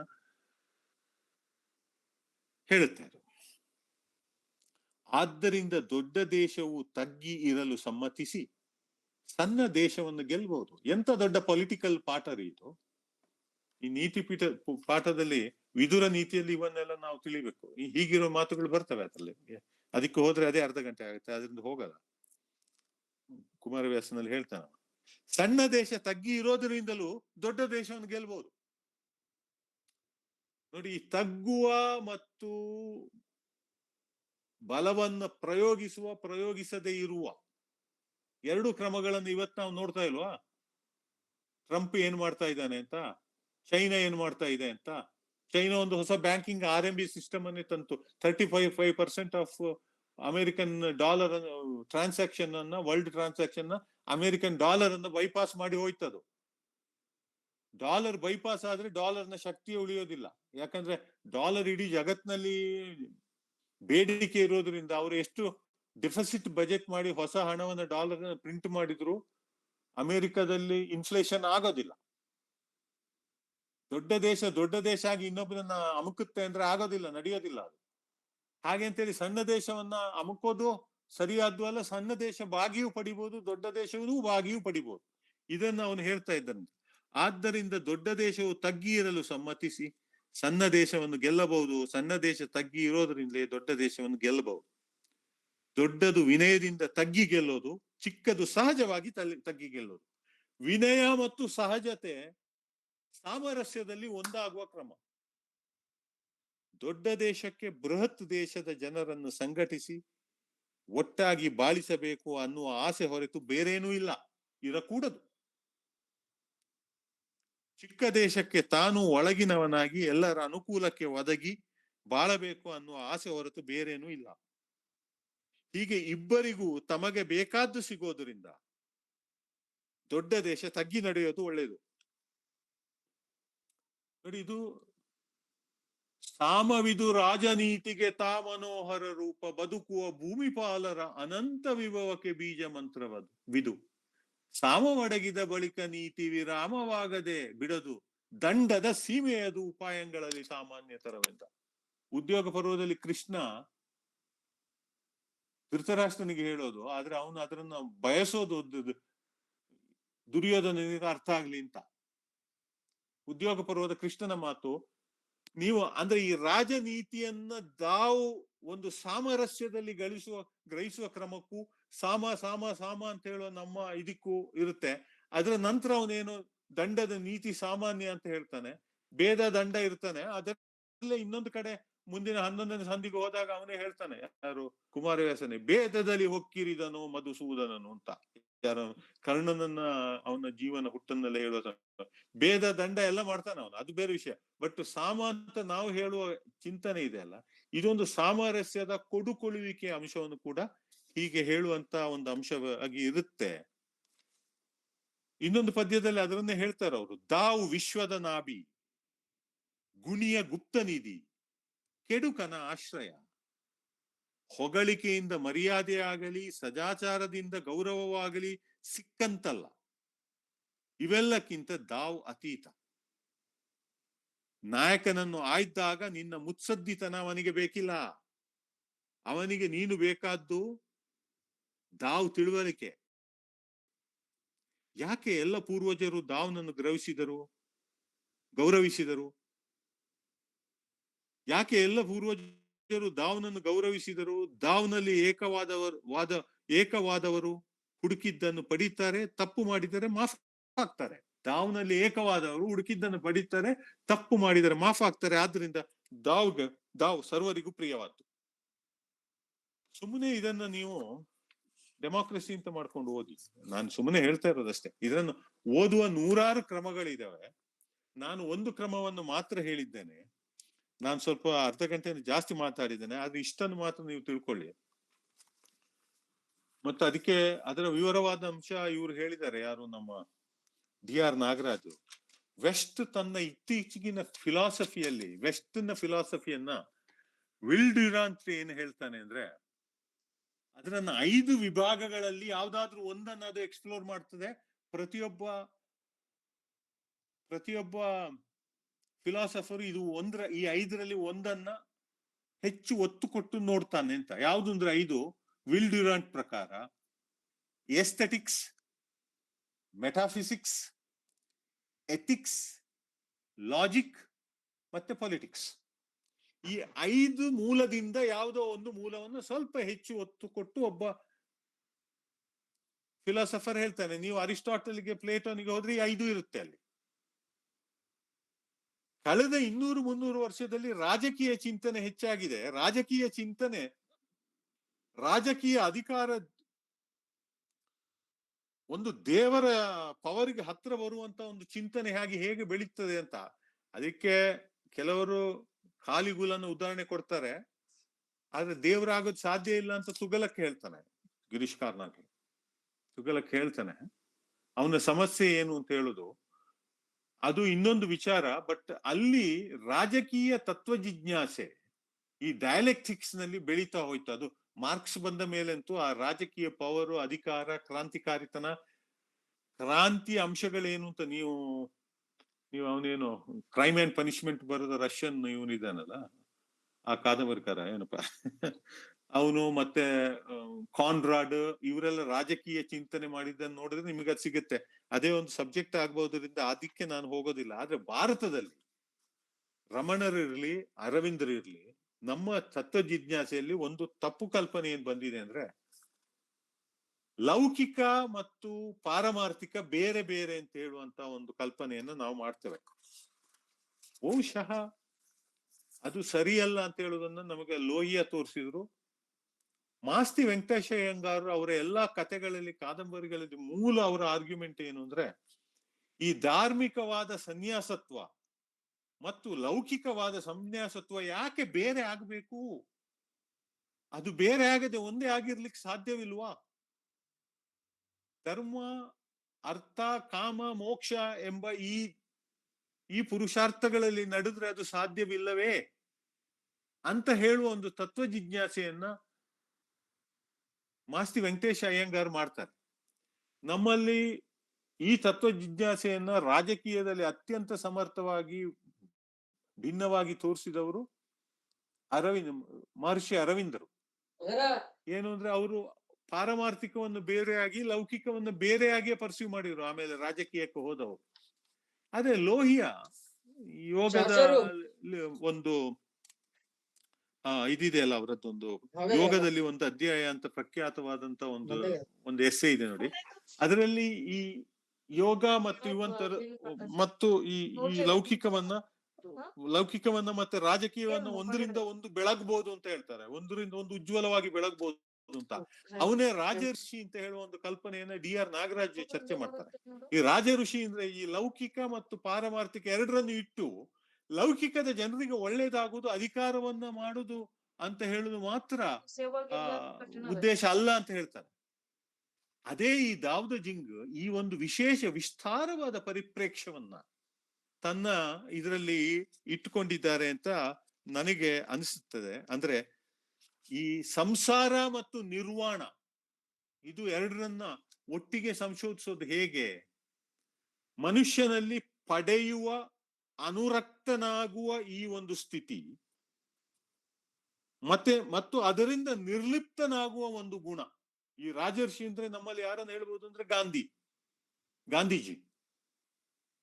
ಅದರನ್ನ ಪಡೆಯುವ, ಅದರಿಂದ ನಿರ್ಲಿಪ್ತನಾಗಿ ಹೊರಗುಳಿಯುವ, ಈ ಎರಡೂ ಮನಸ್ಸಿನ ಸ್ಥಿತಿಗಳನ್ನ ಒಟ್ಟಿಗೆ ತಗೊಂಡು ಹೋಗುವ ಸ್ಥಿತಿ ಯಾವುದು, ಅದು ರಾಜನಿಗೆ ಅತ್ಯಂತ ಮುಖ್ಯವಾಗಿ ಬೇಕಾದ್ದು ಅಂತ ದಾವ್ದ ಜಿಂಗ್ ಹೇಳ್ತಾನೆ. ದಾವ್ದ ಜಿಂಗಿನ ಒಟ್ಟು ಶೋಧನೆ ಯಾವುದು ಅಂದ್ರೆ ಹೀಗೆ ರಕ್ತಿಯಲ್ಲಿ ತೊಡಗುವುದು ಮತ್ತು ವಿರಕ್ತಿಯಲ್ಲಿ ಇರುವುದು. ನಿಮ್ಗೆ ಗೊತ್ತಾಯ್ತಾ ನಾನು ಹೇಳ್ತಾ ಇರೋದು? ರಕ್ತಿ ಅಂದ್ರೆ ಈ ಲೋಕ ವ್ಯವಹಾರದಲ್ಲಿ ತೊಡಗಿಕೊಂಡಿರುವುದು ಮತ್ತು ತೊಡಗದೇ ಇರುವುದು. ರಕ್ತಿ ಮತ್ತು ವಿರಕ್ತಿಗಳ ಸಮನ್ವಯದಲ್ಲಿ ಮನುಷ್ಯನ ಬಾಳು ಹೇಗೆ ಬೆಳಗ್ಬೋದು, ಆ ಸಾಮರಸ್ಯವನ್ನ ಮನುಷ್ಯ ಪ್ರಕೃತಿ ಜೊತೆ ಹೇಗೆ ಪಡಿಬಹುದು, ಇದು ಆ ತತ್ವಚಿಂತನೆಯ ಲಕ್ಷಣಗಳಲ್ಲಿ ಮುಖ್ಯ ಲಕ್ಷಣಗಳಲ್ಲಿ ಒಂದು. ನಾವು ಈ aesthetics, metaphysics, ethics, logic, politics ಗಿಂತ ಭಿನ್ನವಾಗಿ ಈ ತತ್ವಚಿಂತನೆಯನ್ನ ಲೌಕಿಕ ಅಲೌಕಿಕ ನೆಲೆಯಲ್ಲಿ ತಗೊಂಡು ಹೋಗ್ತೇವೆ. ಎಲ್ಲ ಲೌಕಿಕವು ನಮಗೆ ವೇದಾಂತಿಕವಾಗಿ ಹೋದಾಗ ಅಲೌಕಿಕವಾಗಿ ಬಿಡುತ್ತೆ. ಅದು ಹಾಗೆ ಅಲ್ಲ. ಅದು ಲೌಕಿಕದ ಹೆಚ್ಚುವರಿ ಮತ್ತು ಅಲೌಕಿಕದ ಹೆಚ್ಚುವರಿ ಅಂತಲ್ಲ, ಅದರ ಸಮಾನತೆ ಹೇಗೆ ಸಾಧ್ಯ ಇದೆಯೋ, ಅಂದ್ರೆ ಅದು ರಕ್ತಿ ವಿರಕ್ತಿಯಲ್ಲಿ ನೆಲೆಸಕ್ಕೆ ಸಾಧ್ಯ ಇದೆಯೋ ಅಂತ ಹೇಳೋದು ಈ ಚಿಂತನೆಯಿಂದ ನಾವು ಕಲಿಬಾದಂತ ಒಂದು ಪಾಠ ಅಂತ ಹೇಳ್ತೇನೆ. ನನಗೆ ಕೇವಲ ಅರ್ಧ ಗಂಟೆ ಮಾತಾಡ್ಲಿಕ್ಕೆ ಹೇಳಿದ್ದಾರೆ, ನನಗೆ ಗೊತ್ತು ನಾನು ಜಾಸ್ತಿ ಮಾತಾಡಿದ್ದೇನೆ ಅಂದ್ರೆ. ಆದ್ರೆ ಇದು ಕೇವಲ ಪ್ರಾಕ್ಟಿಕಲ್ ಕ್ರಿಟಿಸಿಸಂನಲ್ಲಿ ಅರ್ಧ ಗಂಟೆಯಲ್ಲಿ ನಿಲ್ಲಕ್ಕೆ ಆಗೋದಿಲ್ಲ, ಆದ್ರಿಂದ ವಿಸ್ತರಿಸಿದ್ದೇನೆ. ನಿಮಗೆ ಏನಾದ್ರು ಟೈಮ್ ಇದ್ರೆ ಕ್ವಶನ್ ಏನ್ ಆನ್ಸರ್ ಮಾಡ್ಬೋದು, ಇಲ್ದಿದ್ರೆ ಒಂದು 10-15 ನಿಮಿಷ ಜಾಸ್ತಿ ಮಾತಾಡೋದಕ್ಕೆ ಕೇಳುಗರು ಕ್ಷಮಿಸ್ಬೇಕು. ನನ್ನನ್ನ ಇಲ್ಲಿ ಕರೆಸಿದ ಎಲ್ರಿಗೂ ವಂದನೆಗಳು, ನಮಸ್ಕಾರ. ಈ ರಕ್ತಿ ವಿರಕ್ತಿಯ ಕ್ರಮ ನಿಮ್ಮ ಚಿಂತನೆಗೆ ಒಂದು ಸಣ್ಣ ಸೂಚನೆ ಮಾತ್ರ, ಅದುವೇ ಅಂತಿಮ ಅಂತ ದಯವಿಟ್ಟು ತಿಳಿಬೇಡಿ. ಇಷ್ಟನ್ನ ಹೇಳ್ತೇನೆ. ನಮಸ್ಕಾರ. ಈ ಅನಂತಮೂರ್ತಿಯವರು ಇದಕ್ಕೆ ಬರೆದಂತ ಒಂದು ವಿಸ್ತಾರವಾದಂತಹ ಪ್ರಸ್ತಾವನೆಯಲ್ಲಿ 2 ಕಥೆಯನ್ನು ಹೇಳ್ತಾರೆ. ದಯವಿಟ್ಟು ಅದನ್ನು ಓದಿ. ಆ ಕಥೆ ಹೇಳಿದ್ರೆ ಅದು ಒಂದೊಂದು ಕಥೆಗೆ 5 ನಿಮಿಷ ಬೇಕು. ಒಂದು ಮರದ ಕತೆ, ಮತ್ತೆ ಇನ್ನೊಂದು ಚೀನದ್ದೇ ಅದು ಕತೆ. ನಮ್ಮ ಮನುಷ್ಯನ ಅವನತಿ ಹೇಗೆ ಆಯ್ತು, ಯಾರ ಮೂಲಕ ಯಾವ ತರ ಆಯ್ತು ಅಂತ ಚೈನಾದಲ್ಲಿರೋ ಒಂದು ನಂಬಿಕೆಯ ಕಥೆಯನ್ನು ಹೇಳ್ತಾರೆ.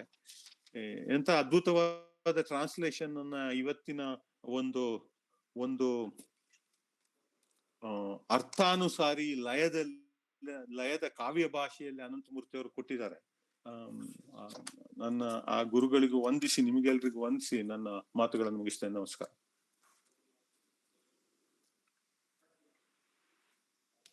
ಸುಮಾರು 53 ನಿಮಿಷಗಳ ಕಾಲ ಹಲವಾರು ಉದಾಹರಣೆಗಳನ್ನು ಕೊಡುವುದರ ಮೂಲಕ ದಾವೂದ್ ಜಂಗರ 2 ಕವಿತೆಗಳನ್ನು ಪ್ರಾಯೋಗಿಕ ವಿಮರ್ಶೆಯ ನೆಲೆಯಲ್ಲಿ ಸೃಜನಾತ್ಮಕವಾಗಿ ಮಾತನಾಡಿದ ಹಿಂದಿನ ಕೃತಿಗಳ ಮರುಓದಿನ ಕ್ರಮದ ಬಗ್ಗೆ ಮಾತನಾಡಿದ SR ವಿಜಯಶಂಕರ್ ಸರ್ ಅವರಿಗೆ ಅಭಿನಂದನೆಗಳು ಹಾಗೂ ಎಲ್ಲಾ ಕೇಳುಗರಿಗೂ ಕೂಡ ಅಭಿನಂದನೆಗಳು.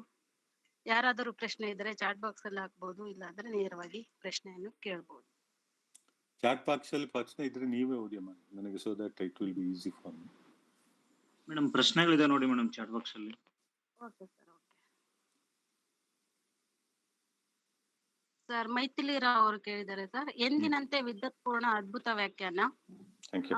URA ಅವರು ಯಾವ ಭಾಷೆಯಿಂದ ಈ ಅನುವಾದ ಮಾಡಿದರು?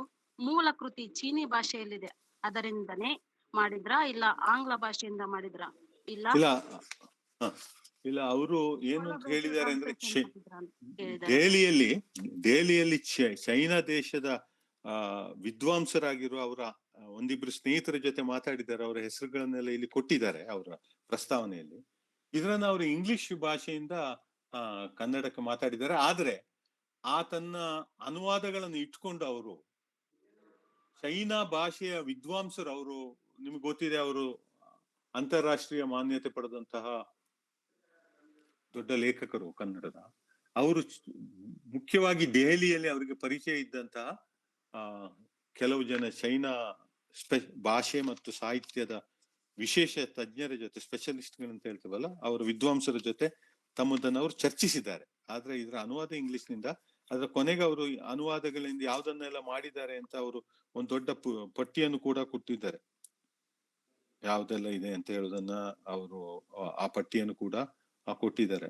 ಮತ್ತು ಅದರ ಪಬ್ಲಿಷರ್ಸ್ ಯಾರು, ಯಾವ ವರ್ಷ ಅದು ಪಬ್ಲಿಷ್ ಆಗಿದೆ, 1881ರಿಂದ ಅವರ ಅಧ್ಯಯನ ಬಂದ ಪುಸ್ತಕಗಳಿಂದ ಶುರುವಾಗ್ತದೆ. ಅದರಿಂದ ಮ್ಯಾಕ್ಸ್ ಮುಲ್ಲರ್ ನಿಂದ ಅವರ ಅಧ್ಯಯನವನ್ನು ಅವರು ಪ್ರಾರಂಭಿಸುತ್ತಾರೆ. ಇದಕ್ಕೆ ಅವರು ಬರೆದ ಪ್ರಸ್ತಾವನೆ ಯಾಕೆ ಮುಖ್ಯ ಅಂದ್ರೆ ಅದು that itself is a big scholarly and creative thought process. ನಾನು ಅದನ್ನೆಲ್ಲ ವಿವರಿಸ್ತಾ ಹೋದ್ರೆ ಈ 40-42 ಪುಟದ ಪ್ರಸ್ತಾವನೆಗೆ 1 ಗಂಟೆ ಬೇಕು. ಅದಕ್ಕೆ ಅದನ್ನ ಹೆಚ್ಚು ವಿವರಿಸ್ತಾ ಹೋಗ್ಲಿಲ್ಲ ನಾನು. ಸರ್, ಇನ್ನೊಂದು ಪ್ರಶ್ನೆ ಬಂದಿದೆ. ಹೇಳಿ. ಅನ್ನುವಂತವರು ವಿಮರ್ಶೆಯ ಸಂದರ್ಭದಲ್ಲಿ ಕಾವ್ಯದಲ್ಲಿ ಲಯವನ್ನು ಗುರುತಿಸುವ ಮಾರ್ಗ ಅಥವಾ ದಾರಿ ಯಾವುದಂತ ಕೇಳಿದ್ದಾರೆ. ನೋಡಿ, ನಾನು ವಿಮರ್ಶೆಯ ಸಂದರ್ಭದಲ್ಲಿ ಅಲ್ಲದೆ ಇದು ಕಾವ್ಯದ ಸಂದರ್ಭದಲ್ಲಿ ಲಯವನ್ನು ಗುರುತಿಸಬೇಕಾದ್ದು. ಲಯಕ್ಕೆ ಮುಖ್ಯವಾಗಿ 2 ಅಂಶಗಳಿದ್ದಾವೆ. ಈಗ ನಮಗೆ ತಿಳಿದ ಹಾಗೆ ನಾನಾಗ ರಕ್ತಿ ವಿರಕ್ತಿ ಅಂತ ಹೇಳಿದೆ, ಅದನ್ನ ರತ್ನಾಕರವರ್ಣಿ ಯೋಗ ಭೋಗ ಸಮನ್ವಯ ಅಂತ ಹೇಳಿದಾನೆ. ಅದು ನಿಮಗೆ ಗೊತ್ತಾಗಬೇಕು. ಒಂದು ಭಾಷೆಯಲ್ಲಿ ಕೆಲವು ಶಬ್ದದ ಅನುಪ್ರಾಸಗಳಿಂದ, ಶಬ್ದದಿಂದ, ಅದರ ಛಂದಸ್ಸಿನಿಂದ ಕೆಲವು ಲಯಗಳು ಉಂಟಾಗ್ತವೆ. ಅರ್ಥ ಅದರ ಜೊತೆ ಇರುತ್ತದೆ. ಉದಾಹರಣೆಗೆ ಲಲಿತ ಲವಂಗ ಲತಾ ಪರಿಶೀಲನ ಕೋಮಲ ಮಲೆಯ ಸಮೀರೆ ಅಂತ ನಿಮ್ಗೆ ಹೇಳಿದಾಗ ಸಂಸ್ಕೃತದಲ್ಲಿ ಜಯದೇವಂದು, ನಿಮ್ಗೊಂದು ಲಯ, ನಿಮಗೆ ಒಂದು ಫೀಲ್ ಆಗುತ್ತೆ. ಸಪ್ತ ಸಾಗರದಾಚೆಯಲ್ಲೋ ಸುಪ್ತ ಸಾಗರ ಒಡಗಿದೆ, ನಿಮಗೆ ಲಯ ಫೀಲ್ ಆಗುತ್ತೆ. ಅನಂತ ದಿಂ ದಿಗಂತ ದಿಂ ಅನಂತದ ದಿಗಂತ ದಿಂ ನೋಡೆ ನೋಡೆ ಮೂಡು ತಂದು ಮೋಡ ಗೋಪುರ ಬಾನಿನೆತ್ತರ ಕಿರಿಯ ಬಿತ್ತರ. ಅದಾಗಿ ಕೊನೆಗೆ ಅದು ಬರುತ್ತೆ, ಮಾತಿಗೊಂದು ಅರ್ಥವೇಕೆ ಅರ್ಥವಿದ್ದರಷ್ಟೇ ಸಾಕೆ ಅರ್ಥವ್ಯರ್ಥವೆಂದು ತಿಳಿ ಮೋಡವನ್ನು ನೋಡಿ ಕಲಿ. ಗಗನಗುರು ಅಂತ ಇದು ಈಗ ಹೇಳಿದ್ದು ಅದು ಕುವೆಂಪು ಅವರ ಪದ್ಯ. ಮೊದಲು ಹೇಳಿದ್ದು ಯಾವ ಮೋಹನ ಮುರಳಿ ಅಡಿಗರ ಪದ್ಯ. ಇದು ನಿಮಗೆ ಒಂದು ಲಯ ಫೀಲ್ ಆಗುತ್ತೆ ನೋಡಿ. ಈಗ ಅಳುವ ಕಡಲೊಳು ತೇಲಿ ಬರುತ್ತಲಿದೆ ನಗೆಯ ಹಾಯಿದೋಣಿ. ಅಲ್ಲಿ ನಿಮಗೆ ಯಾರೋ ಲೀಲೆಗೋ ಯಾರೋ ಏನೋ ಗುರಿ, ಅಲ್ಲಿಗೆ ವಾಕ್ಯ ನಿಲ್ಲುತ್ತೆ.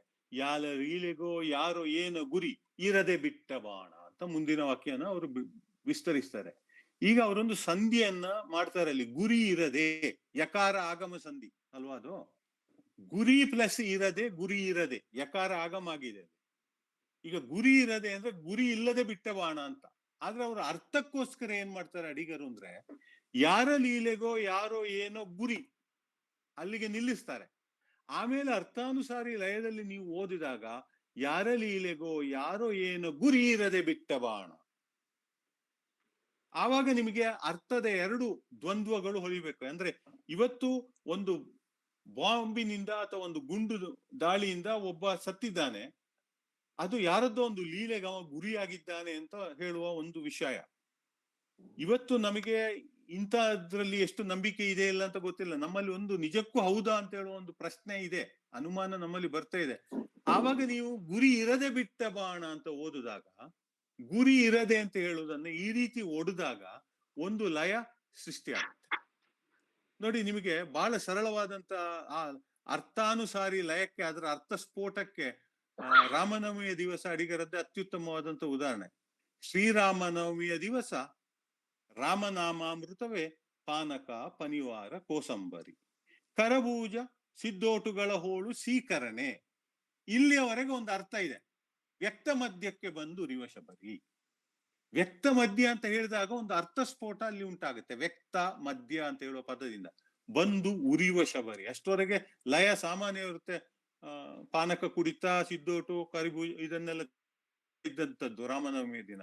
ತಕ್ಷಣ ಒಂದು ಉರಿ ಮತ್ತು ವ್ಯಕ್ತ ಮಧ್ಯ ಅಂತ ಹೇಳುವ ಶಬ್ದ ಒಂದು ಅರ್ಥ ಸ್ಫೋಟವನ್ನು ಉಂಟು ಮಾಡುತ್ತೆ. ಇದು ಅರ್ಥಾನುಸಾರಿ ಲಯದ ಕ್ರಮಗಳು. ತುಂಬಾ ಉದಾಹರಣೆಯನ್ನು ಕೊಡ್ಬೋದು, ಸರಳ ಇದು ಹೇಳಿದ್ದು.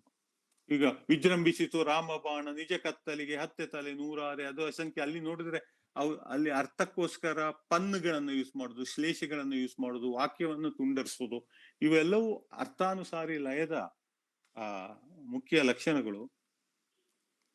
ನೋಡಿ, ಇಲ್ಲಿ ನಾನು ಸುಮ್ಮನೆ ಒಂದು ಯಾವ ಪದ್ಯವನ್ನು ನೀವು ಬೇಕಾದ್ರೂ ಓದಿದ್ರು ಇವರು ಆ ಲಯವನ್ನು ಅನಂತಮೂರ್ತಿ ಅವರು ಎಷ್ಟು ಚೆನ್ನಾಗಿ ತಂದಿದ್ದಾರೆ ಅಂತ ನಾನು ಓದಿದ ಪ್ರಥಮವನ್ನೇ ನೋಡಿ. ಅದ್ರ ಅರ್ಥಕ್ಕೆ ಅನುಸಾರವಾಗಿ ಲಯ ಎಲ್ಲಿಯೂ ಯಾವುದೇ ತೊಂದರೆಯನ್ನು ಮಾಡದೆ ಪದಗಳು ಹೇಗೆ ಒಂದಕ್ಕೊಂದು ಹೊಂದಿ ಬರುತ್ತವೆ ನೋಡಿ. ಅನಂತಮೂರ್ತಿ ಅವರ ಭಾಷಾ ಸೌಂದರ್ಯ, ಭಾಷಾ ವೈಶಿಷ್ಟ್ಯವನ್ನ, ಘನವಾದ ಒಳ್ಳೆತನ ನೀರಿನಂತೆ ಇರುತ್ತೆ. ಇರು ಅಂತ ಹೇಳುವ ಶಬ್ದವನ್ನ ಉದ್ದೇಶವಾಗಿ ಅವರು ಉಪಯೋಗಿಸ್ತಾರೆ. ಇದೆ ಅಂತ ಹೇಳ್ಬೋದಾಗಿತ್ತಲ್ಲ. ಆ ಇರುವಿಕೆ ಅಂತ ಹೇಳುವುದ್ರಲ್ಲಿ ಅವರು ಹಲವು ಅರ್ಥಗಳನ್ನ ಅಲ್ಲಿ ಜೋಡಿಸಿಕೊಳ್ಳುತ್ತೆ. ಅದರ ಅಸ್ತಿತ್ವವೇ ಹಾಗೆ ಇದೆ ಅಂತ ಇರುವಿಕೆ ಅಂತ ಹೇಳುವ ಒಂದು ಅರ್ಥ ಛಾಯೆಯನ್ನು ತರ್ತಾರೆ. ಘನವಾದ ಒಳ್ಳೆತನ ನೀರಿನಂತೆ ಇರುತ್ತೆ, ಅನಿಮಿತ್ತವಾಗಿ ಸಕಲವನ್ನು ಆರೈಸುತ್ತೆ, ಆರೈಕೆ ಮಾಡುತ್ತದೆ. ಯಾವುದಕ್ಕೂ ಅದಕ್ಕೆ ನಿಮಿತ್ತ ಇಲ್ಲ, ಕಾರಣ ಇಲ್ಲ, ಎಲ್ಲದಕ್ಕೂ ಅದು ಜೀವದಾಯಿ. ಕೀಳಾದ ತಗ್ಗಲ್ಲೇ ತಂಗುತ್ತೆ, ತಗ್ಗಲ್ಲಿ ತಂಗೋದು, ಸುಮ್ಮನೆ ಕೊಟ್ಟುಕೊಳ್ಳುತ್ತೆ. ಅದು ತನ್ನನ್ನು ತೆತ್ತುಕೊಳ್ಳುವುದು ಸುಮ್ಮನೆ, ಅದಕ್ಕೆ ಯಾವ ಲಾಭದ ಆಸೆಯೂ ಇಲ್ಲ. ಅಲ್ಟಿಮೇಟ್ಲಿ ಈ ಯುಟಿಲಿಟೇರಿಯನ್ ಆದಂತ ವಿಷಯಕ್ಕೆ ವಿರುದ್ಧವಾದನ್ನು ಹೇಳ್ತಾ ಇದೆ ಈ ಕವನ ಅಥವಾ ಈ ವಿಚಾರ. ಅನಂತಮೂರ್ತಿ ಭಾಷೆಯನ್ನು ಯುಟಿಲಿಟೇರಿಯನಿಸಮಿಗೆ ವಿರುದ್ಧವಾಗಿ ಇಡ್ತಾರೆ. ಅದು ಆ ಅರ್ಥಾನುಸಾರಿ ಲಯದ ಒಂದು ಲಕ್ಷಣ, ಆ ಭಾಷೆಯ ಗುಣ. ಇರ್ಲಿ. ಸರ್, ಮಧು ಬಿರಾದರ್ ಸರ್ ಅವ್ರು ಕೇಳಿದಾರೆ ಸರ್ ಇನ್ನೊಂದು ಪ್ರಶ್ನೆ. ರಾಜ ಋಷಿ ಆಗಬೇಕು, ಋಷಿ ರಾಜನಾಗಬೇಕು ಎನ್ನುವ ಲಾವುತ್ಸನ ಹಿಂದಿನ ವಿಚಾರವನ್ನು ವಿವರಿಸಬಹುದಾ ಸರ್ ಅಂತ ಕೇಳಿದ್ರು. ವಿವರಿಸಬಹುದು. ಆದ್ರೆ ಮೊದಲು ನನಗನ್ಸೋದು ಒಂದು ಮಾತು ನನಗೆ ಈಗ ನೆನಪಾಗ್ತಾ ಇದೆ. ಅದನ್ನ ಇಡೀ ಪೂರ್ಣ ವಚನ ಪಕ್ಕನೆ ನೆನಪು ಬರ್ತಾ ಇದೆ. ನಿಂದ ನಿರಾಳ ಅಂತ ಒಂದು ವಚನ ಇದೆ. ಅದು ಆ ವಚನದಲ್ಲಿ ಹಾಗೆ ಬರುತ್ತೆ, ಯಾರ ಅಲ್ಲಮ್ಮ ಪ್ರಭುಗಳದ್ದು. ಅದು ನಿಂದ ನಿರಾಳ ಅಂತ ಆ ಫ್ರೇಸ್ ಇರೋದು ಅದರಲ್ಲಿ, ನಿಂದ ನಿರಾಳ ಅಂತ. ಸ್ವಲ್ಪ ಹೊತ್ನಲ್ಲಿ ಆ ಇಡೀ ವಚನ ನೆನಪಾಗುತ್ತೆ. ನಾನು ಹಾಗಿದ್ದೇನೆ, ಈ ತರ ಇದ್ದೇನೆ, ಈ ರೀತಿ ನಿಂದ ನಿರಾಳ ಅಂತ. ಈ ಮಧು ಅವರ ಪ್ರಶ್ನೆ ಏನು, ರಾಜ ಋಷಿ ಮತ್ತು ಯಾವ್ದನ್ನು ವಿವರಿಸ್ಬೇಕು ಅಂತ? ಋಷಿ ರಾಜನಾಗಬೇಕು ಎನ್ನುವ ಲಾವುತ್ಸನ ಹಿಂದಿನ ವಿಚಾರ. ಅಂದ್ರೆ ನೋಡಿ, ಋಷಿ ಅಂತ ಹೇಳಿದವನು ವಿರಕ್ತಿಯಲ್ಲಿ ಇರುವಂತದ್ದು ಅಂತ ಒಂದು ಅರ್ಥ. ಋಷಿ ರಾಜನಾಗಬೇಕು ಅಂತಂದ್ರೆ ರಾಜ ಋಷಿ ಆಗ್ಬೇಕು ಅಂತ. ರಾಜ ಋಷಿಗೆ ಏನು ಅಂದ್ರೆ ಎಲ್ಲವೂ ಗೊತ್ತಿರುತ್ತೆ, ಆದ್ರೆ ಯಾವುದನ್ನು ಆತ ಹೇರ್ಲಿಕ್ಕೆ ಹೋಗೋದಿಲ್ಲ. ಋಷಿ ರಾಜನಾಗೋದು ಅಂತ ಹೇಳಿದ್ರೆ ಇವತ್ತು ಒಬ್ಬ ಋಷಿ ಹೋಗಿ ಆಡಳಿತಕ್ಕೆ ಕೂತ್ಕೊಳ್ಳೋದಲ್ಲ, ಅಥವಾ CM ಆಗೋದು ಅಂತ ಅರ್ಥ ಅಲ್ಲ. ಋಷಿ ರಾಜನಾಗೋದು ಅಂತ ಹೇಳಿದ್ರೆ ಅರ್ಥ, ಅಥವಾ ಪ್ರಧಾನಮಂತ್ರಿ ಆಗೋದು ಅಂತೂ ಅರ್ಥ ಅಲ್ಲ. ಋಷಿ ರಾಜನಾಗೋದು ಅಂತ ಹೇಳಿದ್ರೆ ಋಷಿ ಮನೋಭಾವ ರಾಜನಲ್ಲಿ ಇಡುವುದು ಅಂತ. ಈ ರಾಜನ ಆಗೋದು ಅಂದ್ರೆ ಏನು ಅಂದ್ರೆ, ರಾಜತ್ವ ಅಂತ ಹೇಳಿದ್ರೆ ಯಾವುದು ಅಂದ್ರೆ ಅದು ಅಧಿಕಾರವನ್ನ ನಿಯಂತ್ರಣದಲ್ಲಿರುವ ಪೊಸಿಷನ್. ಅದು ರಾಜ್ಯ ಇರ್ಬೋದು, ಡೆಮೋಕ್ರಸಿಯಲ್ಲಿ, ಪಾರ್ಲಿಮೆಂಟರಿ ಡೆಮೋಕ್ರಸಿಯಲ್ಲಿ ಪ್ರೈಮ್ ಮಿನಿಸ್ಟರ್ ಇರ್ಬೋದು, ಅಥವಾ ಪ್ರೆಸಿಡೆನ್ಷಿಯಲ್ ಡೆಮೋಕ್ರಸಿಯಲ್ಲಿ ಪ್ರೆಸಿಡೆಂಟ್ ಇರ್ಬೋದು. ಇಡೀ ರಾಜ್ಯದ ಅಧಿಕಾರವನ್ನ ನಿಯಂತ್ರಣದಲ್ಲಿ ಇಟ್ಟುಕೊಂಡು ಚಲಿಸಬಲ್ಲಂತ ಒಂದು ಮಹತ್ವವಾದಂತ ಪವರ್. ರಾಜ್ಯದ ಅಧಿಕಾರ ಅಂದ್ರೆ ಏನು? ನೆಲಕ್ಕೆ, ಮಣ್ಣಿಗೆ, ನೀರಿಗೆ ಇರುವ ಅಧಿಕಾರ ಅಲ್ಲ. ಈ ರಾಜ್ಯದಲ್ಲಿ ಇರುವ ಪ್ರತಿಯೊಬ್ಬ ವ್ಯಕ್ತಿಯು ತನ್ನ ಅಧಿಕಾರವನ್ನ ರಾಜ್ಯಕ್ಕೆ ಕೊಟ್ಟು ಆ ರಾಜ್ಯ ತಮ್ಮ ಎಲ್ಲರ ಅಧಿಕಾರವನ್ನ ಬಳಸಿ ರಕ್ಷಣೆ ಮಾಡುವಂತ ಒಂದು ಶಕ್ತಿಯನ್ನು ಕೊಡುವುದು. ಒಟ್ಟಾಗಿ ಬಾಳ್ಲಿಕ್ಕೆ ಬೇಕಾಗಿ ನಮ್ಮ ಶಕ್ತಿಯನ್ನ ನಾವು ಬಿಟ್ಟುಕೊಟ್ಟು, ಆ ಬಿಟ್ಟುಕೊಟ್ಟ ಒಟ್ಟು ಶಕ್ತಿಯಿಂದ ನಾವು ಶಕ್ತಿಯನ್ನು ಪಡೆಯುವುದು. ಹೇಗೆಂದ್ರೆ ನೋಡಿ, ನನಗೆ ಒಂದು ಮನೆ ಇದೆ, ಹೆಂಡತಿ ಇದ್ದಾರೆ, ಮಕ್ಕಳಿದ್ದಾರೆ ಅಂತ. ಈಗ ಯಾರಾದ್ರೂ ಕಳ್ಳಕಾಕರು ಬಂದ್ರೆ ನಾನು ಕತ್ತಿ ಹಿಡಿದ ಮನೆಯಲ್ಲಿ ಗುಂಡಿಟ್ಟುಕೊಂಡ ಅವರನ್ನು ಬಡದ ನಾನೊಬ್ಬ ಯುದ್ಧ ಮಾಡಿ ಹೋರಾಡಿ ನನ್ನ ಮನೆಯನ್ನ ರಕ್ಷಣೆ ಮಾಡಿಕೊಳ್ಳುವುದು ಬೇಡ. ಅದು ಸರಿಯಾದ ಕ್ರಮ ಅಲ್ಲ. ಎಲ್ಲರ ಕೈಯಲ್ಲೂ ಆ ರೀತಿ ಆಯುಧ ಇರುವುದರಿಂದ ರಕ್ಷಣೆ ಆಗ್ಬೋದು, ಆಗದಿರ್ಬೋದು, ಶಕ್ತಿ ಇದ್ದವ ಗೆಲ್ಲಬಹುದು, ಇನ್ನು ಅರಾಜಕತೆ ಉಂಟಾಗ್ಬೋದು. ಆ ದೃಷ್ಟಿಯಿಂದ ನಾನು ನನ್ನ ರಕ್ಷಣೆ ಮಾಡುವ ಶಕ್ತಿಯನ್ನ ಅಥವಾ ಅಗತ್ಯವನ್ನ ಎರಡರನ್ನು ಸೇರಿ ನಾನು ರಾಜ್ಯಕ್ಕೆ ಅದನ್ನು ಕೊಡ್ತೇನೆ. ಈ ರಾಜ್ಯ ಒಂದು ಪೊಲೀಸನ್ನ ನಮ್ಮ ಮನೆಯನ್ನ ನೆರೆಕರೆಯವರಿಂದ ಮತ್ತೆ ಕಳ್ಳಕಾಕರಿಂದ ರಕ್ಷಣೆ ಮಾಡ್ಲಿಕ್ಕೆ ಒಂದು ಪೊಲೀಸ್ ವ್ಯವಸ್ಥೆಯನ್ನ, ಮತ್ತೆ ಹೊರ ದೇಶಗಳಿಂದ ನಮ್ಮನ್ನ ರಾಜ್ಯಗಳಿಂದ ರಕ್ಷಣೆ ಮಾಡ್ಲಿಕ್ಕೆ ಒಂದು ಸೈನ್ಯವನ್ನ ಮೇಂಟೈನ್ ಮಾಡ್ಲಿ ಇಟ್ಟುಕೊಳ್ಳಿ. ಆ ಪವರ್ ಅನ್ನ ನಡೆಸುವ ಅಧಿಕಾರ ರಾಜ್ಯನ ಅಧಿಕಾರ. ಅಂದ್ರೆ ಆ ಅಧಿಕಾರವನ್ನು ನಡೆಸುವ, ಅದಕ್ಕೆ ಬೇಕಾದ ತೆರಿಗೆನ, ಅವರ ಪೊಲೀಸರನ್ನ ಸೈನಿಕರನ್ನ ಸಾಕ್ಲಿಕ್ಕೆ ಬೇಕಾದ ತೆರಿಗೆ ಹಣವನ್ನು ನಾನು ತೆರಿಗೆ ರೂಪದಲ್ಲಿ ಕೊಡ್ತೇನೆ, ಇತ್ಯಾದಿ ಇತ್ಯಾದಿ. ಅದು ಒಂದಕ್ಕೊಂದು ಸೇರಿಕೊಂಡಿರುತ್ತೆ. ಹೀಗೆ ನನ್ನ ಶಕ್ತಿ ಹೋಗಿ ನಾನು ಎಲ್ಲರೂ ನನ್ನ ಪ್ರತಿಯೊಬ್ಬ ಪ್ರಜೆಯು ಕೊಟ್ಟ ಶಕ್ತಿಯ ಒಟ್ಟು ಮೊತ್ತ ಒಬ್ಬ ರಾಜನ ಅಥವಾ ಅಧಿಕಾರಿಯ ದಂಡದಲ್ಲಿ ಪ್ರಯೋಗದಲ್ಲಿ ಸಿಕ್ಕಿ ಬಿಡುತ್ತಲ್ಲ, ಆ ಮಾತು ನಡೆಯುತ್ತಲ್ಲ, ಅದು ರಾಜಶಕ್ತಿ. ಅದಕ್ಕೆ ಋಷಿಯ ಬಿಟ್ಟು ಕೊಡುವ ನಿರಾಸಕ್ತಿಯ ಒಂದು ತತ್ವದ ತಿಳುವಳಿಕೆ ಇರಬೇಕು. ಅದು ಇಲ್ಲದಿದ್ರೆ ಅದು ಅಟ್ರಾಸಿಟಿ ಆಗುತ್ತೆ, ಅಲ್ಲಿ ಡಿಕ್ಟೇಟರ್ಶಿಪ್ ಆಗುತ್ತೆ, ಅಲ್ಲಿ ರಾಜ ಇರಬೇಕಾದ ರಾಜ ತತ್ವವನ್ನು ಮೀರ್ತಾನೆ. ಆದ್ದರಿಂದ ಋಷಿಯ ಮನೋಭಾವ ಇದ್ದು ಆಡಳಿತವನ್ನು ರಾಜ ನಡೆಸಬೇಕಾದ ಕ್ರಮದಲ್ಲಿ ನಡೆಸುವುದೇ ರಾಜರ್ಷಿಯ ತತ್ವ. ಈಗ ವಾಲ್ಮೀಕಿಯಲ್ಲಿ ನೀವು ಒಂದು ಮಾತಿನಲ್ಲಿ ಶ್ರೀರಾಮನನ್ನು ವಿವರಿಸಿ ಅಂತಂದ್ರೆ ಅವನು ಹೇಳುದು ಮಂದಸ್ಮಿತ ಪೂರ್ವಭಾಷಿ ಅಂತ. ರಾಜನ ಒಂದು ಲಕ್ಷಣ ಅದು ಬಹಳ ಮುಖ್ಯವಾದ್ದು. ಅಂದ್ರೆ ರಾಮನ ಹತ್ರ ನೀವೊಂದು ಮಾತಾಡ್ಲಿಕ್ಕೆ ಹೋದ್ರೆ, ಒಂದು ಕಂಪ್ಲೇಂಟ್ ತಕೊಂಡ್ಲಿಕ್ಕೆ ಹೋದ್ರೆ ಅವನಿಗೆ ಮಾತಿಗೆ ಮೊದಲೇ ಮುಗುಳು ನಗೆ ಇರುತ್ತೆ ಅಂತ ಪ್ರಜೆಗಳ ಹತ್ರ.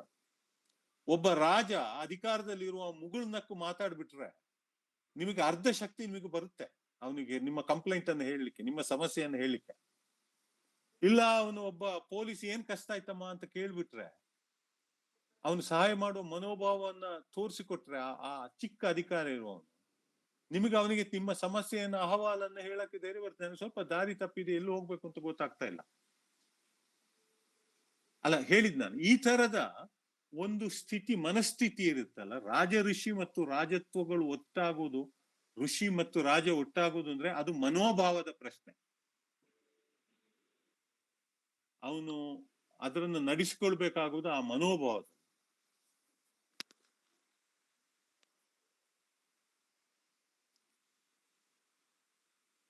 ಬಸವರಾಜ್ ಕೊಡಗುಂಟೆ ಸರ್ ಅವರು ಒಂದು ಪ್ರಶ್ನೆ ಕೇಳಿದ್ದಾರೆ. ಯಾರು? ಬಸವರಾಜ್ ಕೊಡಗುಂಟೆ ಸರ್. ಓಕೆ. ಚೀನಾದ ನೆಲದ ತಾತ್ವಿಕತೆಯನ್ನು ಕಟ್ಟಿಕೊಡುವ ಈ ಪದ್ಯ ಭಾರತೀಯ ಎನ್ನಬಹುದಾದ ತಾತ್ವಿಕತೆಗೆ ಭಿನ್ನವಾಗುತ್ತದೆಯೇ, ಒಂದೇ ತರ ಆಗುತ್ತದೆಯೇ? ಹಾಗೆ ಅನಿಸುವುದಾದರೆ ಕಾರಣಗಳು ಏನು ಇರಬಹುದು? ಅದು ಕೆಲವು ಹಂತಗಳಲ್ಲಿ ಭಿನ್ನವಾಗುತ್ತದೆ. ಯಾವ ಹಂತದಲ್ಲಿ ಭಿನ್ನವಾಗುತ್ತದೆ ಅಂತ ಹೇಳಿದ್ರೆ, ನಾವು ಶ್ರುತಿರ್ಬದ್ಧ ಅಂತ ನಮ್ಮಲ್ಲಿ ವೇದಿಕ್ ಥಿಂಕಿಂಗಿನಲ್ಲಿ ಒಂದು ಮಾತಿದೆ. ನೀನು ಏನೇ ಹೇಳಿದ್ರು ಇದು ವೇದದಲ್ಲಿ ಇದೆ ಅಂತ ಹೇಳಿದ್ರೆ ಮತ್ತೆ ಅಲ್ಲಿಂದ ಮುಂದೆ ಮಾತಿಲ್ಲ. ಶ್ರುತಿರ್ಬದ್ಧ ಇದು ನಮ್ಮ ವೇದಿಕ್ ಚಿಂತನೆಯ ಒಂದು ಮುಖ್ಯ ಲಕ್ಷಣ. ಭಾರತದ ದರ್ಶನಗಳು ಮತ್ತು ಚಿಂತನೆಗಳಲ್ಲಿ ಬೌದ್ಧ ಚಿಂತನೆಯು ಒಂದು ಅಂತ ಇವತ್ತು ಮಾಡಲ್ಪಟ್ಟಿರುವುದರಿಂದ ನಮ್ಮ ಡಾಮಿನೆಂಟ್ ಚಿಂತನೆ ಇದೆಯಲ್ಲ ಈಸ್ಟ್ ಮತ್ತು ಅಂದ್ರೆ ಭಾರತೀಯ ಚಿಂತನೆಯಲ್ಲಿ ಈ ರೀತಿಯ ಹಲವು ಸಮಸ್ಯೆಗಳು ಸೇರ್ಕೊಂಡು ಅದು ಒಂದು ಸಮಗ್ರವಾದಂತ ಚಿಂತನೆ ಆಗಿದೆ. ನಮ್ಮಲ್ಲಿ ಹಲವು ಅಂಶಗಳು ಸೇರಿಕೊಂಡಿದ್ದಾವೆ. ಅದು ಬರೇ ಜೈನಿಸಂ ಮತ್ತು ಬುದ್ಧಿಸಂಗೆಲ್ಲ, ನಮ್ಮ ಆಚರಣೆಯಲ್ಲಿ ಅದು ಕ್ರಿಶ್ಚಿಯಾನಿಟಿಗೆ ಮತ್ತು ಮುಸ್ಲಿಂ ಆಚರಣೆಯಲ್ಲೂ ನಮ್ಮ ಹಿಂದೂ ಆಚರಣೆಗಳು ಸೇರಿ ಹೋಗಿದ್ದಾವೆ. ಮುಸ್ಲಿಂ ಮತ್ತು ಕ್ರಿಶ್ಚಿಯನ್ ಆಚರಣೆಗಳು ಹಿಂದೂ ಆಚರಣೆಗಳಲ್ಲಿ ಸೇರಿ ಹೋಗಿದ್ದಾವೆ. ಈಗ ನಮ್ಮಲ್ಲಿ ಏನು ಹೇಳ್ತೇವೆ ಅದಕ್ಕೆ, ಸೂಫಿ ತತ್ವ ಅಂತ ಹೇಳುದು ಬಂದಿದೆ. ಅದು ನಮ್ಮ ಮತ್ತು ಮುಸ್ಲಿಂ ತತ್ವಗಳು ಸೇರಿಕೊಂಡು ಹೀಗೆ ಅನೇಕ ರೀತಿಯ ತತ್ವಗಳಾಗಿದೆ. ಮೂಲ ತತ್ವವನ್ನು ನಾವು ವೇದಿಕ್ ಅಂತ ಇಟ್ಟುಕೊಂಡ್ರೆ ಅದು ಬೇರೆ, ಚೀನಾ ಬೇರೆ. ಆದ್ರೆ ನಮ್ಮಲ್ಲಿರುವಂತ ಬೌದ್ಧ ಚಿಂತನೆಗಳು ಸಾಂಖ್ಯರ ಮೂಲಕ, ಬೌದ್ಧರ ಮೂಲಕ, ಬೌದ್ಧರಿಂದ ಅದ್ವೈತರ ಮೂಲಕ, ಆ ಸಾಂಖ್ಯರು ಮಾಡಿದಂತಹ ಪ್ರಭಾವದಿಂದ, ಬೌದ್ಧರು ಮಾಡಿದಂತ ಪ್ರಭಾವದಿಂದ ಉಂಟಾದ ಬದಲಾವಣೆಗಳು ಕೆಲವು ನಮ್ಮಲ್ಲಿ ಇದೆ. ಆ ಬದಲಾವಣೆಯ ಹಿನ್ನೆಲೆಯಲ್ಲಿ ನಾವು ನೋಡಿದಾಗ, ಅಂದ್ರೆ ವೇದಿಕ್ ಮತ್ತು ಬೌದ್ಧ ಚಿಂತನೆಗಳು ಸೇರಿಕೊಂಡು ಉಂಟಾದಂತಹ ಒಂದು ತಾತ್ವಿಕತೆ ಕೆಲವು ಕಡೆ ಬಂದಾಗ, ಈಗ ಉದಾಹರಣೆ ನಾಥಪಂಥದಲ್ಲಿ ಇರ್ಬೋದು ಅಥವಾ ಬೇರೆ ಬೇರೆ ಕಡೆ ಇರ್ಬೋದು, ಅದನ್ನು ನಾವು ನೋಡಿದಾಗ ಅದಕ್ಕೆ ಮತ್ತು ಚೀನಾದ ಚಿಂತನೆಗೆ ಹೋಲಿಕೆ ಇದೆ. ಯಾಕಂದ್ರೆ ಇದು ಬೌದ್ಧರ ಮೂಲ ತತ್ವದಿಂದ ಅಲ್ಲಿ ಹೋಗಿ ಪ್ರತ್ಯೇಕವಾಗಿ ಬೆಳೆದಂಥದ್ದು. ಆ ಪ್ರತ್ಯೇಕವಾಗಿ ಬೆಳೆದ್ರಿಂದ ಅದಕ್ಕೆ ಚೈನಾದ ಅವಶ್ಯಕತೆ ಅದಕ್ಕೆ ಸೇರಿದೆ. ಆ ಮಣ್ಣಿನ ಕೆಲವು ಗುಣಗಳು ಸೇರಿಕೊಂಡಿದ್ದಾವೆ, ಆದ್ರೆ ಕೆಲವು ಸಾಮ್ಯತೆಗಳು ಇದ್ದಾವೆ. ಇದನ್ನು ಇನ್ನೂ ಬ್ರಾಡ್ ಮಾಡ್ತಿದ್ರೆ ಈಸ್ಟ್ ಮತ್ತು ವೆಸ್ಟಿನ ವ್ಯತ್ಯಾಸಗಳಲ್ಲಿ ನಾವು ಅದನ್ನ ನೋಡಬಹುದು. ಅನಂತಮೂರ್ತಿ ಅವರು ಪಾಶ್ಚಿಮಾತ್ಯ ಮತ್ತು ಪೌರಾತ್ಯ ಚಿಂತನೆಯ ವ್ಯತ್ಯಾಸದಲ್ಲಿ ನೋಡ್ತಾರೆ. ಚೈನಾವನ್ನ ಪೌರಾತ್ಯದ ಒಂದು ಹಲವು ಸಮಾನ ಲಕ್ಷಣಗಳಲ್ಲಿ ಗುರುತಿಸ್ತಾರೆ, ಕೆಲವು ಭಿನ್ನ ಲಕ್ಷಣಗಳು ಇದ್ದಾವೆ. ಮಧು ಬಿರಾದರ್ ಸರ್ ಅವರು ಇನ್ನೊಂದು ಪ್ರಶ್ನೆ ಕೇಳಿದ್ದಾರೆ ಸರ್.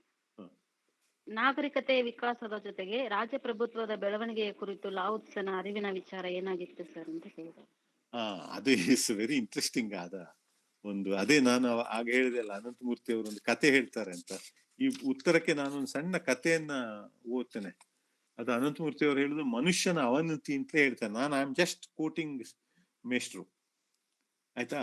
ಇದು ನಾನು ಸಮಯ ಇಲ್ಲದ್ರಿಂದ ಓದಿರ್ಲಿಲ್ಲ, ಬಟ್ ಈಗ ಓದ್ತೇನೆ. ಇದು ಒಂದೇ 2-3 ನಿಮಿಷ ತಗೊಳ್ತೇನೆ, ದಯವಿಟ್ಟು ಕೇಳಿ. ಒಂದಾನೊಂದು ಕಾಲದಲ್ಲಿ ಪುರಾತನರು ಸರಳವಾಗಿ ಬದುಕುತ್ತಿದ್ದರು. ಆಗ ಯಿನ್ ಮತ್ತು ಯಾಂಗ್ಗಳು ಸಮರಸವಾಗಿದ್ದವು. ಪ್ರಾಣಿಗಳ ಚೈತನ್ಯಗಳು ಮನುಷ್ಯರ ಚೈತನ್ಯಗಳು ಪರಸ್ಪರ ಹೊಂದಿಕೊಂಡಿದ್ದವು. 4 ಋತುಗಳು ತಮ್ಮ ಕ್ರಮವನ್ನು ತಪ್ಪುತ್ತಿರಲಿಲ್ಲ. ಜನರು ಎಳೆ ವಯಸ್ಸಿನಲ್ಲಿ ಸಾಯುತ್ತಿರಲಿಲ್ಲ. ಜನರಿಗೆ ಜ್ಞಾನವಿದ್ದರೂ ಅದನ್ನು ಬಳಸಬೇಕೆಂದು ಅವರಿಗೆ ಅನ್ನಿಸುತ್ತಿರಲಿಲ್ಲ. ಅದು ಒಗ್ಗಟ್ಟಿನ ಕಾಲ. ತದನಂತರ ಜನರ ಶೀಲದಲ್ಲಿ ಅವನತಿ ತಲೆದೋರಿತು. ಸೂಯಿಜೆನ್ ಮತ್ತು ಹೂಷಿ ಎಂಬ 2 ದೊರೆಗಳು ಹುಟ್ಟಿಕೊಂಡರು.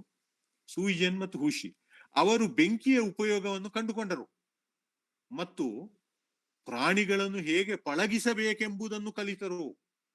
ಅಲ್ಲಿವರೆಗೆ ಪ್ರಾಣಿಗಳು ಮತ್ತು ಮನುಷ್ಯರು ಜೊತೆಯಲ್ಲಿ ಬಾಳ್ತಾ ಇದ್ರಲ್ಲ, ಪ್ರಾಣಿಗಳಿಗೆ ಬೆಂಕಿಯ ಉಪಯೋಗ ಗೊತ್ತಿಲ್ಲ. ತಕ್ಷಣ ಹೇಗೆ ಅವರನ್ನು ಪಳಗಿಸಬೇಕು ಅಂತ ಗೊತ್ತಾಯ್ತು ಮನುಷ್ಯನಿಗೆ. ಇದಾದ ನಂತರ ಅವರು ಆಳುತ್ತಿದ್ದ ಪ್ರಪಂಚ ನಿಸರ್ಗಕ್ಕೆ ಹೊಂದಿಕೊಂಡಿದ್ದರೂ ಸಹ ಒಗ್ಗಟ್ಟು ಕಳಚಿ ಹೋಯಿತು. ಮನುಷ್ಯನ ಶೀಲ ಇಳಿಮುಖವಾಯಿತು. ಆಮೇಲಿಂದ ಶೆನುಂಗ್ ಮತ್ತು ಫ್ಯಾಂಗ್ವಿ ಎಂಬ 2 ಚಕ್ರವರ್ತಿಗಳು ಹುಟ್ಟಿಕೊಂಡರು. ಅವರು ವ್ಯವಸಾಯವನ್ನು ಪ್ರಾರಂಭಿಸಿದರು. ರೇಷ್ಮೆಯ ಬಳಕೆಯನ್ನು ಕಲಿಸಿಕೊಟ್ಟರು. ಅವರ ಆಳ್ವಿಕೆಯಲ್ಲಿ ಶಾಂತಿ ಇತ್ತು. ಆದರೆ ಪ್ರಪಂಚ ನಿಸರ್ಗದಿಂದ ದೂರವಾಗಲು ಮೊದಲಾಯಿತು. ಮನುಷ್ಯನ ಶೀಲ ಇನ್ನಷ್ಟು ಕೆಳಗೆ ಇಳಿಯಿತು. ಇದಾದ ಮೇಲೆ ಯಾವೋ ಮತ್ತು ಶಿನ್ ಎಂಬ 2 ಚಕ್ರವರ್ತಿಗಳು ಪ್ರಪಂಚವನ್ನು ಆಳಲು ಶುರು ಮಾಡಿದರು. ಅವರು ತಮ್ಮ ಆಳ್ವಿಕೆಯಲ್ಲಿ ಸಂಸ್ಕೃತಿಯನ್ನು ತಂದರು. ನೋಡಿ, ಅವರು ಸಂಸ್ಕೃತಿಯನ್ನು ತಂದರು. ಅದರಿಂದ ಮನುಷ್ಯ ಸುಳ್ಳಾಗಲು ಶುರುವಾದ. ಅವನ ಮೂಲದ ಸರಳತೆ ಕಳೆದು ಹೋಯಿತು. ತಾನು ಒಳ್ಳೆಯವನಾಗಬೇಕೆಂದು ಉದ್ದೇಶಪಟ್ಟು ಪ್ರಯತ್ನಿಸುವುದರಿಂದಾಗಿ ಮನುಷ್ಯ ತಾವನಿಂದ ದೂರವಾದ. ಹೊಗಳಿಸಿಕೊಳ್ಳಬೇಕೆಂಬ ಆಸೆಯಿಂದ ಒಳ್ಳೆಯ ಕೆಲಸಗಳನ್ನು ಮಾಡಲು ಶುರು ಮಾಡಿದ. ಪ್ರಕೃತಿಯಿಂದ ದೂರವಾಗಿ ತನ್ನ ಮನಸ್ಸನ್ನು ಬೆಳೆಸಿಕೊಳ್ಳಲು ಮನುಷ್ಯ ಹವಣಿಸಿದ. ಒಂದು ಮನಸ್ಸು ಇನ್ನೊಂದು ಮನಸ್ಸನ್ನು ಉಜ್ಜುವುದು ಶುರುವಾಗಿ ಜ್ಞಾನ ಹುಟ್ಟಿಕೊಂಡಿತು. ಆದರೆ ಜ್ಞಾನದಿಂದ ಮಾತ್ರ ಈ ಪ್ರಪಂಚದಲ್ಲಿ ಶಾಂತಿ ನೆಲೆಸಲಾರದು ಎಂದು ತಿಳಿದು ಈ ಜನರು ಸಾಂಸ್ಕೃತಿಕವಾದ ನಯನಾಜೂಕುಗಳನ್ನು ಬೆಳೆಸಿಕೊಂಡರು. ತಮ್ಮ ವಿದ್ವತ್ತನ್ನು ಹೆಚ್ಚಿಸಿಕೊಂಡರು. ನಯವಾದ ಸಭ್ಯತೆ ಮನುಷ್ಯನ ಶೀಲವನ್ನು ನಾಶ ಮಾಡಿತು. ವಿದ್ವತ್ತು ಮನುಷ್ಯನ ಬುದ್ಧಿಶಕ್ತಿಯನ್ನು ಮಂಕಾಗುವಂತೆ ಮಾಡಿತು. ಈ ಕಾಲದಿಂದಲೂ ಜನರು ಗಲಿಬಿಲಿಗೆ ಒಳಗಾಗಿ ತಮ್ಮ ದಾರಿಯನ್ನು ಕಳೆದುಕೊಂಡು ತಮ್ಮ ನೈಜ ಸ್ವಭಾವಕ್ಕೆ ಮರಳಲು ದಾರಿ ಕಾಣದೆ ವಿಹ್ವಲಿತರಾಗಿದ್ದಾರೆ. ಇದು ಈ ಕಥೆಯನ್ನ ಒಂದು ನಾಗರಿಕತೆಯ ಬೆಳವಣಿಗೆಯ ಪರಿಪ್ರೇಕ್ಷ್ಯದಲ್ಲಿ ಇಟ್ಟ ಒಂದು ರೀತಿ. ಈ ಪರಿಪ್ರೇಕ್ಷ್ಯ ಈ ಪ್ರಶ್ನೆಗೆ ಉತ್ತರ ಕೊಡುತ್ತೆ ಅಂತ ಅನ್ಕೊಂತೀನಿ.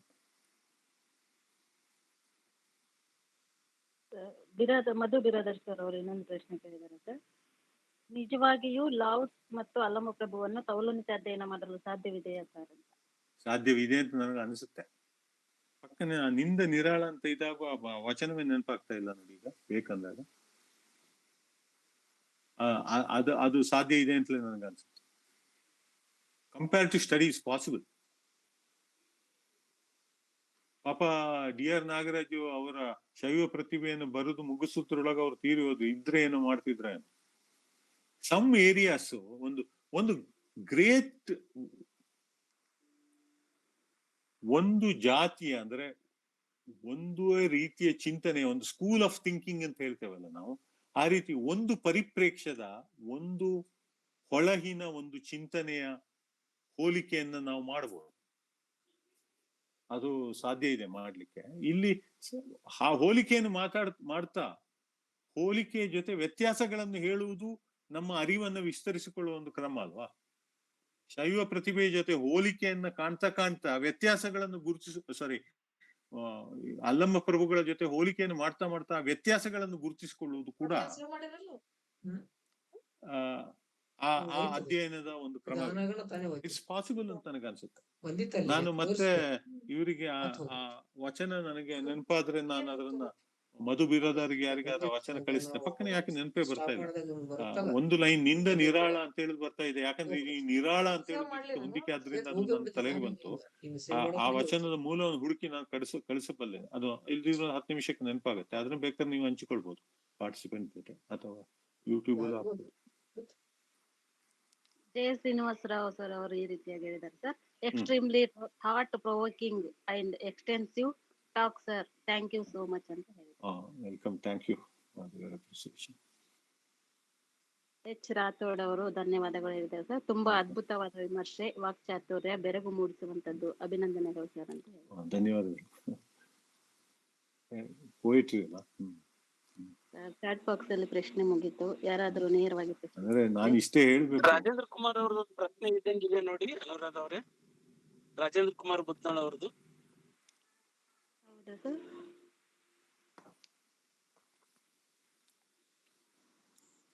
ಸರ್ ಅದು ರಾಜೇಂದ್ರ ಕುಮಾರ್ ಮುದ್ನಾಳ್ ಅವ್ರದ್ದು. ಚಕ್ರ, ಬಂಡಿ, ಮಡಕೆ, ಮಣ್ಣು ಪದಗಳ ಉಲ್ಲೇಖವಿದೆ. ಇವು ಯಾವ ಅವಸ್ಥೆ ಪ್ರತಿಬಿಂಬಿಸುತ್ತವೆ ಅಂತ ಪ್ರಶ್ನಿಸಿದರು. ಚಕ್ರ, ಬಂಡಿ, ಮಣ್ಣು ಅಲ್ಲಿ ಅದು ಏನು ಅಂದ್ರೆ ಅಲ್ಲಿ ಆ ನಿರ್ವಾತ ಅಂತ ನಾನು ಹೇಳಿದೆ ಅಲ್ಲ, ಆ ನಿರ್ವಾತದ ಸ್ಥಿತಿ. ಆಗ ನಾನು ಅದನ್ನು ಮಾತಾಡೋ ಒಂದು ಉದಾಹರಣೆ ಕೊಟ್ಟೆ. ಯಾರಿಂದ ಶಂಕರಾಚಾರ್ಯರ ಮಠಾಕಾಶ ಘಟಾಕಾಶದ ಉದಾಹರಣೆಯನ್ನು ನಾನು ಕೊಟ್ಟೆ ನಿಮಗೆ.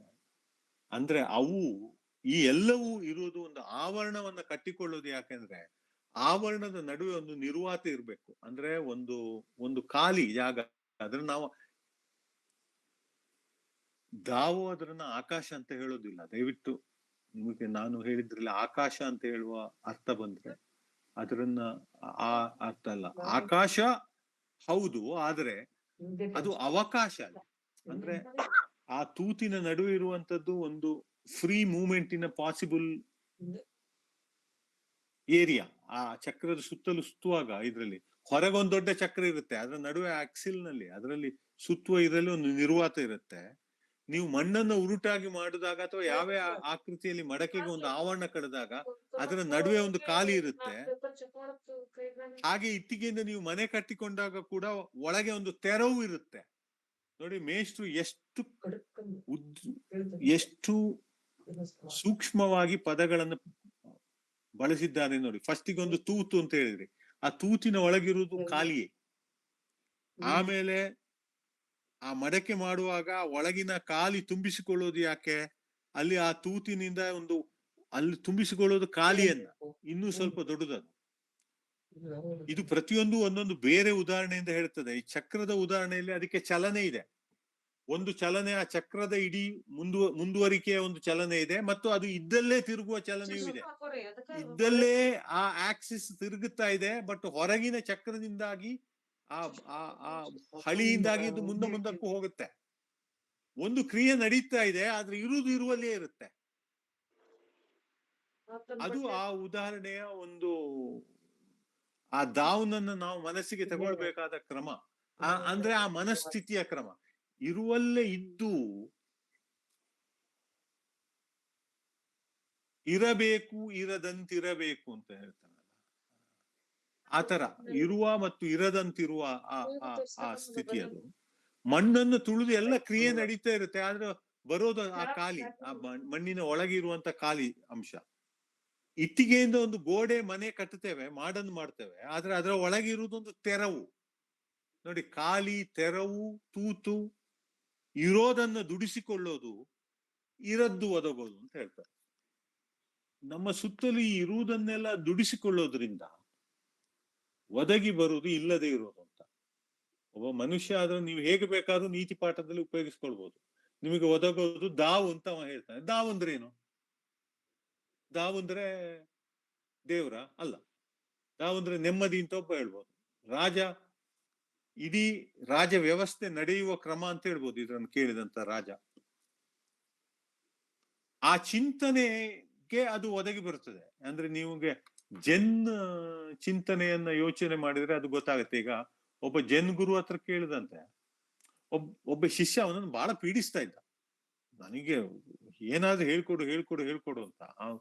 ಅವನು ಒಂದಿನ, 2 ದಿನ, 3 ದಿನ, 1 ವಾರ ಆದ್ಮೇಲೆ ಈ ಗುರುಗೆ ಅವನು ಸ್ವಲ್ಪ ವಯಸ್ಸಾದವನು, ಒಂದು ದೊಣ್ಣೆ ಉರಿ ನಡೀತಾ ಇದ್ದಂತೆ. ಅವನಿಗೆ ನಡಿಲಿಕ್ಕೆ ಅವನು ನಿಂತ್ಕೊಂಡಂತೆ.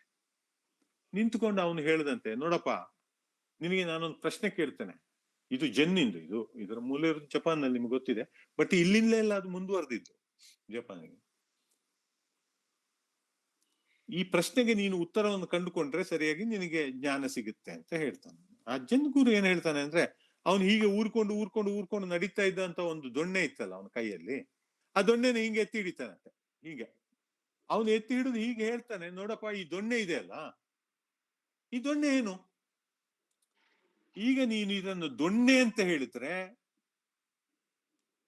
ಇದರ ಪೂರ್ವ ಸ್ಥಿತಿಯನ್ನ ನೀನು ಎಲ್ಲ ಅಲ್ಲಗಳೆದಾಗೆ, ಅದು ಮರದ ಒಂದು ಟೊಂಗೆ ಆಗಿತ್ತು, ಅದರ ಮೊದಲು ಅದು ಬೇರಿನಿಂದ ಮೂಲಕ ಬೆಳೀತಾ ಇತ್ತು, ಅದರ ಮೊದಲು ಅದೊಂದು ಬೀಜ ಆಗಿತ್ತು, ಅದರ ಮೊದಲು ಅದು ಇನ್ನೊಂದು ಮರದ ಬೀಜ ಆಗಿ ಬಂದು ಇಲ್ಲಿ ಸೇರಿ ಮತ್ತೇನೋ ಆಗಿ ಅದು ಮರದ ಟೊಂಗೆಯಾಗಿ ಈ ಒಂದು ದೊಣ್ಣೆ ಆಗಿದೆ. ದೊಣ್ಣೆ ಅಂತಲ್ಲ, ದಂಡ ಅಂತ ಪದವನ್ನು ಉಪಯೋಗಿಸ್ತಾನೆ. ಈಗ ನೀನು ಇದು ದಂಡ ಅಂತ ಹೇಳಿದ್ರೆ ನೀನು ಗೆಲ್ಲು ಅಂತ ಹೇಳಿದ್ರೆ ಈ ದಂಡದ ಸ್ಥಿತಿಯನ್ನ ನೀನು ನಿರಾಕರಿಸಿದಂಗ ಆಗತ್ತೆ. ಇದನ್ನೀಗ ನೀನು ದಂಡ ಅಂತ ಹೇಳ್ಬಿಟ್ರೆ ಇದು ಮುಂದೆ ಮುರಿದು ಹೋಗ್ಬೋದು. ಆಗ ಒಲೆಗೆ ಹಾಕಿದ್ರೆ ಅದು ಒಂದು ಊರುಗೋಲಾಗತ್ತೆ. ಅಲ್ಲಿ ಒಂದು ಬೀಳ್ತಾ ಇರೋಂತ ಮಾಡಿಗೆ ಇದರನ್ನ ಹೀಗೆ ಇಟ್ರೆ ಅದು ಮಾಡಿಗೆ ಒಂದು ತಾಂಗಾಗತ್ತೆ. ಅಥವಾ ಒಬ್ಬ ಬರ್ತಾ ಇರುವಂತ ಒಬ್ಬನಿಗೆ ಹೊಡೆಯೋಕೆ ಉಪಯೋಗಿಸಿದ್ರೆ ಅದೊಂದು ಆಯುಧ ಆಗತ್ತೆ. ಅಥವಾ ಅಲ್ಲಿ ಯಾರೋ ಬಾವಿಗೆ ಬಿದ್ದವನನ್ನ ಮೇಲೆ ಹತ್ತಕ್ಕೆ ಈಗ ಕೆಳಗೆ ಬಿದ್ದವನಿಗೆ ಈ ಒಂದು ದೊಣ್ಣೆಯನ್ನು ಕೊಟ್ಟು ಅವ ಅದನ್ನು ಹಿಡಿದು ಇನ್ನೊಬ್ಬ ಯಾರು ಇಳಿದು ಬಂದ್ರೆ ಇದೊಂದು ಆಧಾರ ಆಗುತ್ತೆ. ಹಾಗಿದ್ರೆ ಈ ದಂಡ ಏನು ಅಂತ ಕೇಳ್ತಾನೆ. ಹಾಗೆ ಅದಕ್ಕೆ ಉತ್ತರ ಹುಡುಕುತ್ತಾ ಶಿಷ್ಯನಿಗೆ ಜ್ಞಾನೋದಯ ಆಗುತ್ತೆ ಅಂತ.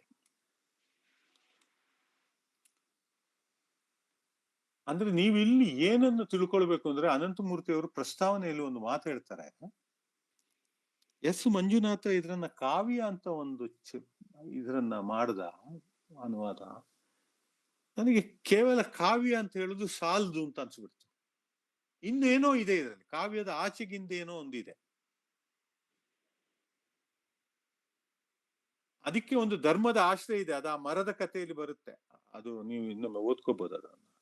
ಏನು ಅಂದ್ರೆ ಆ ಮರ ಯಾರಿಗೂ ಉಪಯೋಗದಿಲ್ಲದ್ದು, ಅದಕ್ಕಷ್ಟಕ್ಕೆ ಅದು ಬೆಳೆಯುತ್ತೆ. ಆದ್ರೂ ಅದು ತನ್ನ ರಕ್ಷಣೆಗಾಗಿ ದೇವಸ್ಥಾನದ ಹತ್ರ ಇರುತ್ತೆ, ಅದರಿಂದ ದೇವಸ್ಥಾನದ ಮರ ಅಂತ ಉಳ್ಕೊಳ್ಳುತ್ತೆ ಅಂತ. ಇದು ಧರ್ಮದ ಮತ್ತು ಹಲವು ವಿಚಾರಗಳನ್ನ ಆಯ್ಕೆ ಮಾಡ್ಕೊಳ್ಳುತ್ತೆ. ಮುಖ್ಯವಾಗಿ ಏನು ಅಂದ್ರೆ ಕೆಲವರು ಹೇಳುದು, ಈ ರಾಜಕೀಯ ಚಿಂತನೆಯಲ್ಲಿ, ಮುಖ್ಯವಾಗಿ ಪಾಶ್ಚಿಮಾತ್ಯ ಪ್ರಭುತ್ವದ ಚಿಂತನೆಯಲ್ಲಿ, ಈ ಆಡಳಿತದ ಮನಸ್ಥಿತಿ ಹೇಗಿರ್ಬೇಕು, ಮನಃಶಾಸ್ತ್ರ ಹೇಗಿರ್ಬೇಕು ಅಂತ ಹೇಳುದ್ರ ಬಗ್ಗೆ ತುಂಬಾ ಜನ ಯೋಚನೆ ಮಾಡೋದಿಲ್ಲ. ಇವತ್ತು ರಾಜರನ್ನ ಟ್ರೈನ್ ಮಾಡ್ತಾನೆ, ಆದ್ರೆ ಅದಕ್ಕೆ ನಿಯಂತ್ರಣ ಹೇಗಿರ್ಬೇಕು ಅಂತ ಹೇಳೋದ್ರ ಬಗ್ಗೆ ಮಾಡ್ತಾ ಇಲ್ಲ. ನಿಯಂತ್ರಣ ಹುಟ್ಟಬೇಕಾದ್ದೇ ಮನಸ್ಸಿನಲ್ಲಿ, ಮತ್ತು ಆವಾಗ ಅಧಿಕಾರ ತನ್ನಿಂದ ತಾನಕ್ಕೆ ಅವನಿಂದ ನಿಯಂತ್ರಿಸಲ್ಪಡುತ್ತದೆ. ಹಾಗೆಲ್ಲ ಇರೋದ್ರಿಂದ ಇದನ್ನ ಕೇವಲ ಒಂದು ಸಾಹಿತ್ಯದ ಒಂದು ಕವನ ಅಂತ ಹೇಳಕ್ ಆಗೋದಿಲ್ಲ ಅಂತ ನನಗೆ ಅನಿಸಿತ್ತು. ಅದು ಏನು ಅಂತ ಹುಡುಕುತ್ತಾ ಈ ಅನುವಾದ ಬಂತು ಅಂತ ಹೇಳುದು. ಹಾಗೆ ಈ ದಾವಿನ ಹುಡುಕದಲ್ಲಿ ಇರೋದನ್ನ ದುಡಿಸಿಕೊಳ್ಳೋದು, ಇರದ್ದು ಒದಗುವುದು ಅಂತ ಹೇಳುದು ಈ ದಾವ್ದ ಒಂದು ಸ್ವರೂಪದ. ಈ ಎಲ್ಲ ಕವನಗಳು ದಾವ್ನ ಲಕ್ಷಣಗಳನ್ನ, ಗುಣಗಳನ್ನ ವಿವರಿಸಲಿಕ್ಕೆ ಮಾಡೋ ಪ್ರಯತ್ನ. ನಮ್ಮಲ್ಲೂ ಹಾಗೆ ಒಂದು ನಿರ್ಗುಣ ಮತ್ತು ಸಗುಣ ಅಂತ ಎರಡು ಇದೆ. ಈ ಶಕ್ತಿಯನ್ನು ವಿವರಿಸಲಿಕ್ಕೆ ನಿರ್ಗುಣ ಸಗುಣ ಎರಡೂ ಸಾಧ್ಯ ಆಗುತ್ತೆ. ಅದರಿಂದ ಬೇರೆ ಬೇರೆ ರೀತಿಯಲ್ಲಿ ನಮ್ಮ ಅನುಭವಕ್ಕೆ ತರಬೇಕಾಗತ್ತೆ. ಆ ಅನುಭವಕ್ಕೆ ತರುವ ಪ್ರಯತ್ನದಲ್ಲಿ ಇದೆ. ಈ ಉದಾಹರಣೆಗಳು, ಆ ಉದಾಹರಣೆಗಳ ಮೂಲಕ, ಉದಾಹರಣೆಗಳು ಸೂಚಿಸುವ ನಿರ್ವಾತದ, ಅವಕಾಶದ, ತೂತಿನ, ಮಣ್ಣಿಂದ ಆಚೆಯಲ್ಲಿ ನಿರ್ಮಾಣ ಆಗುವಂತಹ ಕಾಲಿಯ, ಮತ್ತು ಆ ಕಾಲಿ ಯಾಕೆ ಕಾಲಿ ಅಲ್ಲ ಅಂತ ಹೇಳುವ ಸತ್ವದ, ಅದೇ ಉಪಯೋಗ ಆಗೋದ್ರಿಂದ ಇಲ್ಲಿ ಲೋಕೋಪಯೋಗಿ ಆಗುವ ಅದರ ರೀತಿಯ, ಅಂದರೆ ರಾಜತ್ವ ಲೋಕೋಪಯೋಗಿ ಆಗೋದು ಮತ್ತು ಅದು ಲೋಕ ಕಂಟಕವಾಗದೇ ಇರೋದು, ಎರಡರನ್ನ ಸಾಧಿಸುವ ಸಮಬಲದ ಮನೋಸ್ಥಿತಿಯ ದಾವ್ ಯಾವುದು ಅಂತ ಹೇಳುವುದನ್ನು ತಿಳಿಯುವ ಒಂದು ಎಸ್ಥೆಟಿಕ್ ಅನುಭವವನ್ನ ಪಡೆಯುವ, ಅಂದ್ರೆ ಅನುಭವವನ್ನ ತನ್ನದಾಗಿಸಿಕೊಳ್ಳುವ ಒಂದು ಪ್ರಯತ್ನದ ಫಲವೇ ಈ ಅನುವಾದ. ಈ ಅನುವಾದ ಮೇಷ್ಟ್ರು ಅನಂತಮೂರ್ತಿ ಅವರು ತಾವು ಆ ತತ್ವವನ್ನು ಅರಿಯಲು ಮಾಡಿದ ಪ್ರಯತ್ನದ ಭಾಗ ಅಂತಲೇ ನನಗೆ ಕಾಣೋದು. ತಾನು ತಿಳಿಯಲು ಮಾಡಿಕೊಂಡ ಪ್ರಯತ್ನದ, ಚಿಂತನೆಯ, ಹೋರಾಟದ ನೆಲೆಯಲ್ಲಿ ಇದನ್ನ ಇರ್ತಾರೆ. ನಿಮ್ಗೆ ಅವರ ಅನುವಾದದ ಮೂಲಕ ಅವರ ಚಿಂತನೆಯನ್ನು ಗ್ರಹಿಸಿದ್ರೆ, ಅನಂತಮೂರ್ತಿಯವರ ಬೇರೆ ಬೇರೆ ಬರಹಗಳನ್ನು ಕೂಡ ಇದಕ್ಕೆ ಕಂಪೇರ್ ಮಾಡ್ಕೊಂಡೆಲ್ಲ ನಾವು ನೋಡಕ್ಕಾಗತ್ತೆ. ಅವಸ್ಥೆಯಿಂದ ಮತ್ತೆ ಭಾವದಿಂದ ಎಲ್ಲ ಬೇರೆ ಬೇರೆ ಕಡೆಯಿಂದ. ಅದು ಈಗಿನ ಈ ಸಬ್ಜೆಕ್ಟ್ನ ವ್ಯಾಪ್ತಿಗೊಳಪಡೋದು ಅಲ್ಲದ್ರಿಂದ ಹೇಳಿಲ್ಲ.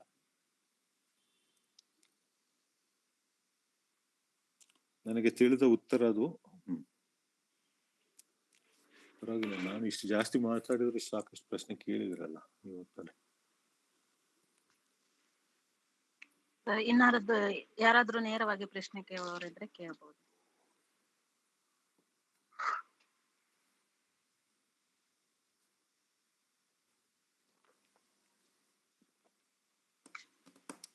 ಪ್ರಶ್ನೆ ಇಲ್ದಿದ್ರೆ ಮುಗಿಸೋಣ.